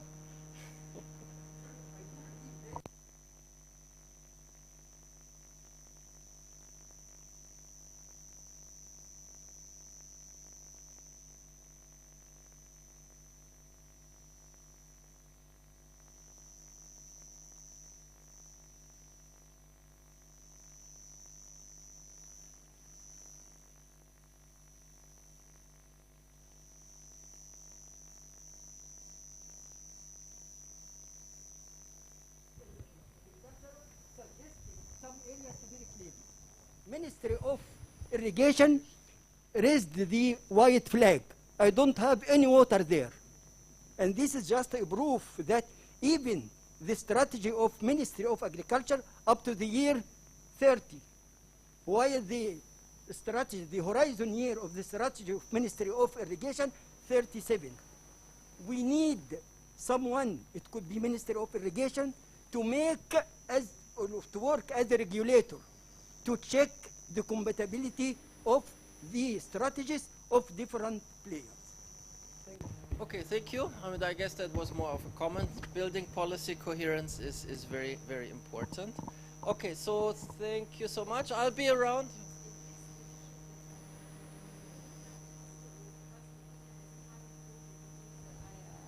I would be interested to see it implemented in Egypt. Yeah, we'll talk to Kibram about this, but yeah, so we have 8 countries. We are piloting in Kenya, but it will be very, very easy to replicate in other countries, and hopefully Egypt will be one of them. Yeah, okay. All right, thank you, and hand it back over to you. Thank you very much. Thank you very much, Clemens, and the panel before that. We now move into closing remarks, and we've got 2 speakers, starting with Dr. Channing Arndt. Briefly, please. Okay, so very, very quickly, I think, everybody who closes always says this is a fantastic session, but I'm really serious when I say this is a fantastic session. I thought it was really great today, everything. And frankly, you all didn't listen, but the translation was also very good too, so I got to hear almost everything. It was very, very good. When I came and I presented this, the shocks, right? And I looked at this big deterioration that we're showing in the model in dietary diversity and dietary quality in Egypt following the shocks. I was worried that what was going to happen, but what happened was basically everybody was sort of saying, yes, this has been a big concern, and I think this is sort of validating that we have a nice thing going back and forth on this. I just wanted to point out, Habiba has spoken about lack of clear nutrition strategy, amongst other things. And Shireen has pointed out lack of a sort of, we need a comprehensive food subsidy policy. And I think you all are sitting together, but we need to put these together, right? These are 2 things that need to come together. Habiba was speaking about, well, we also need, it's not just wheat, it's fruits and vegetables, it's other elements of the diet, and that may come into the way we think about the subsidy policy. And then that starts to touch on the production issues, the trade issues, the social protection, the budget, and so forth. And I think with the frameworks and the people that we have in this room, there's a really huge opportunity to look at all of these in a really interesting and comprehensive way and get to some really serious policy recommendations that aren't too far away from what you're doing now, but could have really big impacts for the population. So I'm really excited to have been here and to have listened. The other area where I think Egypt has a lot to do is exactly in food, energy, water, and environment, which the person spoke up, but that's a different session. So thank you all very much.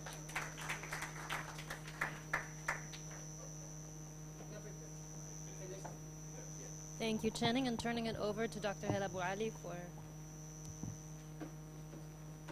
Thank you, Umna.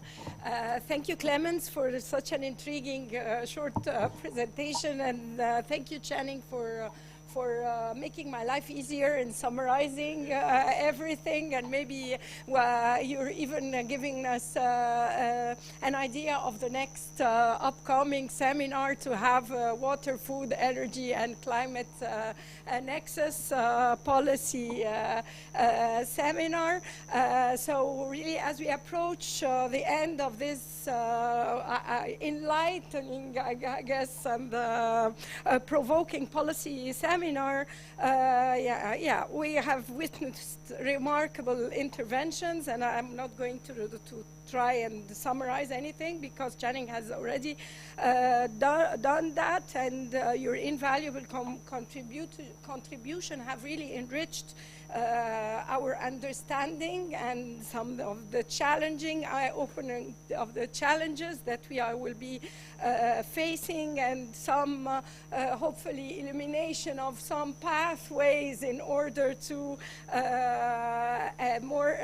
that we need more evidence-based policies, though AI is giving us the policies, but still I would like to believe that we're still good for something as human beings, and I would really like to also invite the contributors. Maybe we will be reaching out individually to each one of you to contribute to our policy brief series with like 1,000 words or something to that could be easily disseminated to policy makers. What is your really main key message that you would like to reflect?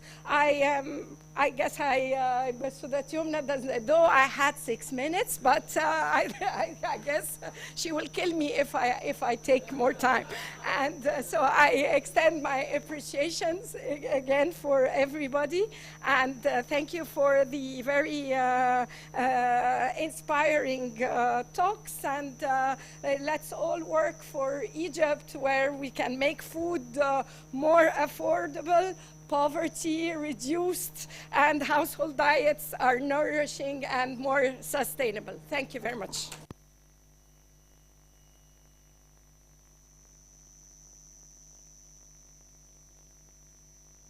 I'd like to invite all the contributors to have a group photo on the podium, and then after the first group photo, everybody else can come for a group photo, if this is okay. Is it okay, Ayomna? Okay. Yes, I'd also like to